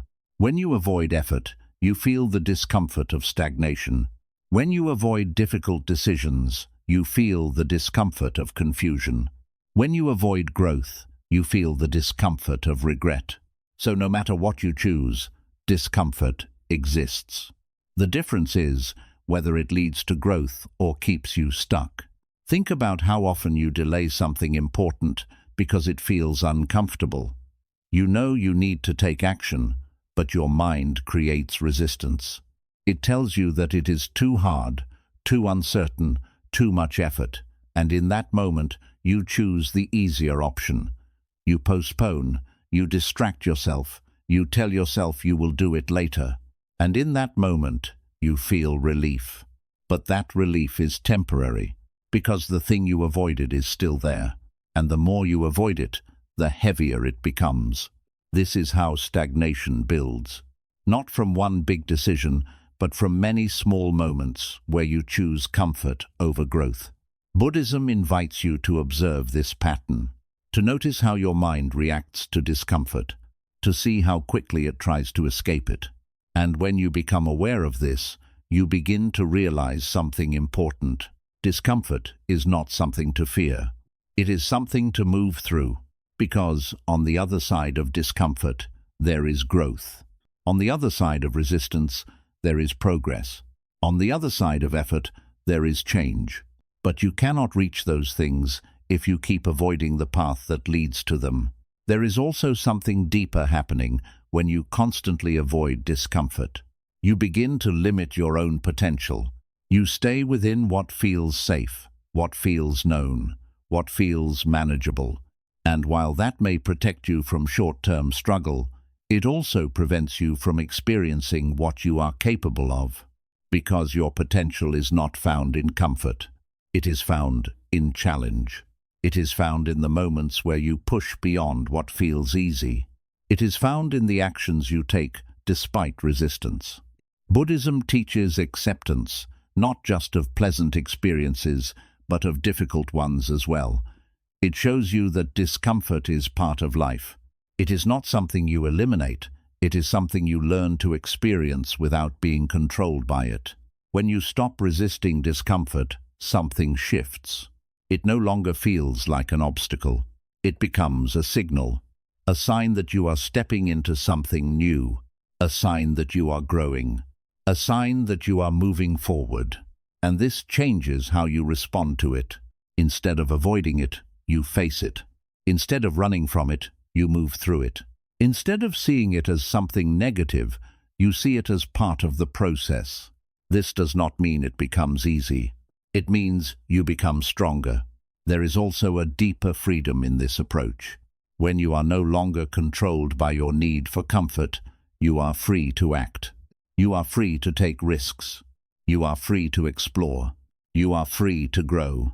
Because your actions are no longer limited by what feels easy. They are guided by what matters.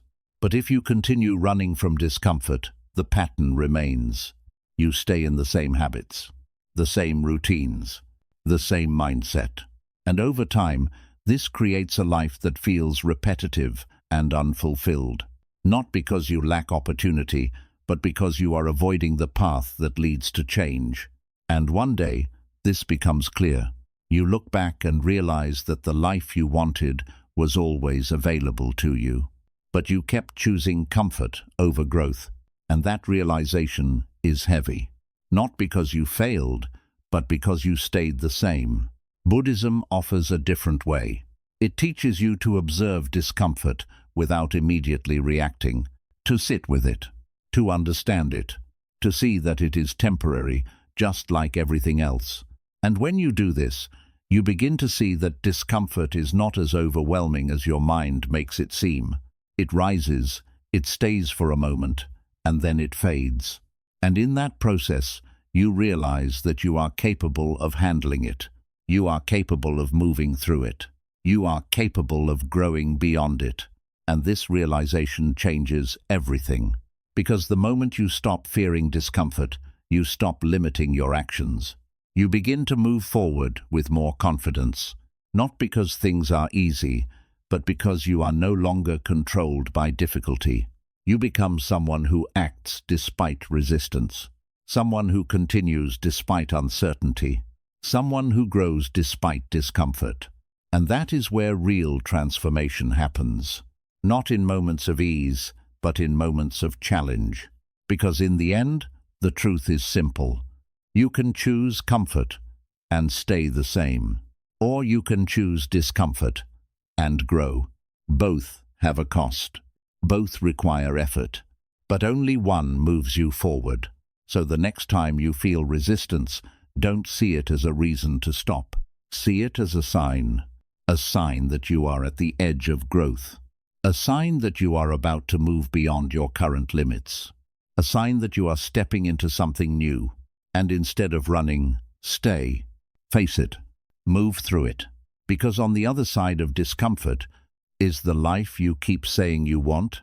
One day, you will look back at this phase of your life, not when everything was perfect, not when everything made sense, but when everything was still in your hands.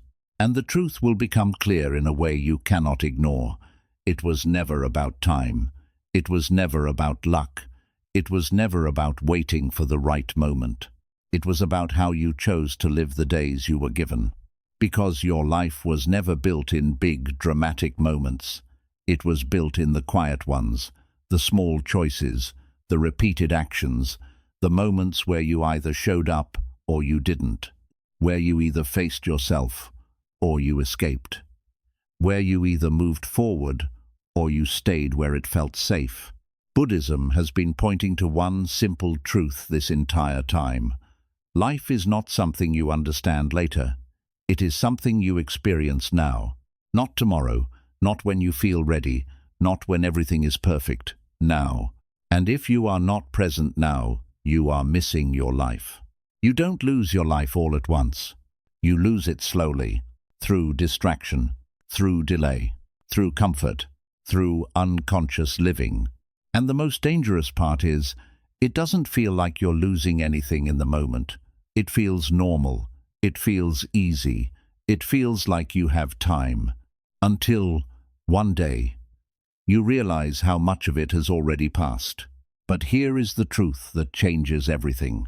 You can wake up, not in a dramatic way, not in a perfect way, but in a real way. You can begin to notice, to question, to become aware of how you are living. You can stop waiting for a future version of yourself to take control and become that person now through your actions. Because your life is not waiting for you to be ready. Your life is responding to what you do today. Every moment you choose awareness over autopilot, you take your life back. Every moment you choose action over delay, you move forward. Every moment you choose presence over distraction, you begin to truly live. And it doesn't require perfection. It requires honesty. Honesty about how you are spending your time. Honesty about what you are avoiding. Honesty about what truly matters to you. Because once you see clearly, you cannot go back to living blindly. So the question is not what your life could become one day. The question is, what are you doing with this day? Because this day is not just another day. It is your life, right now. And once it passes, it becomes something you can never touch again. So don't rush through it. Don't waste it on things that don't matter. Don't delay what you already know you need to do. Be here. Act now. Live consciously. Because in the end, you won't get this day back. So make it mean something.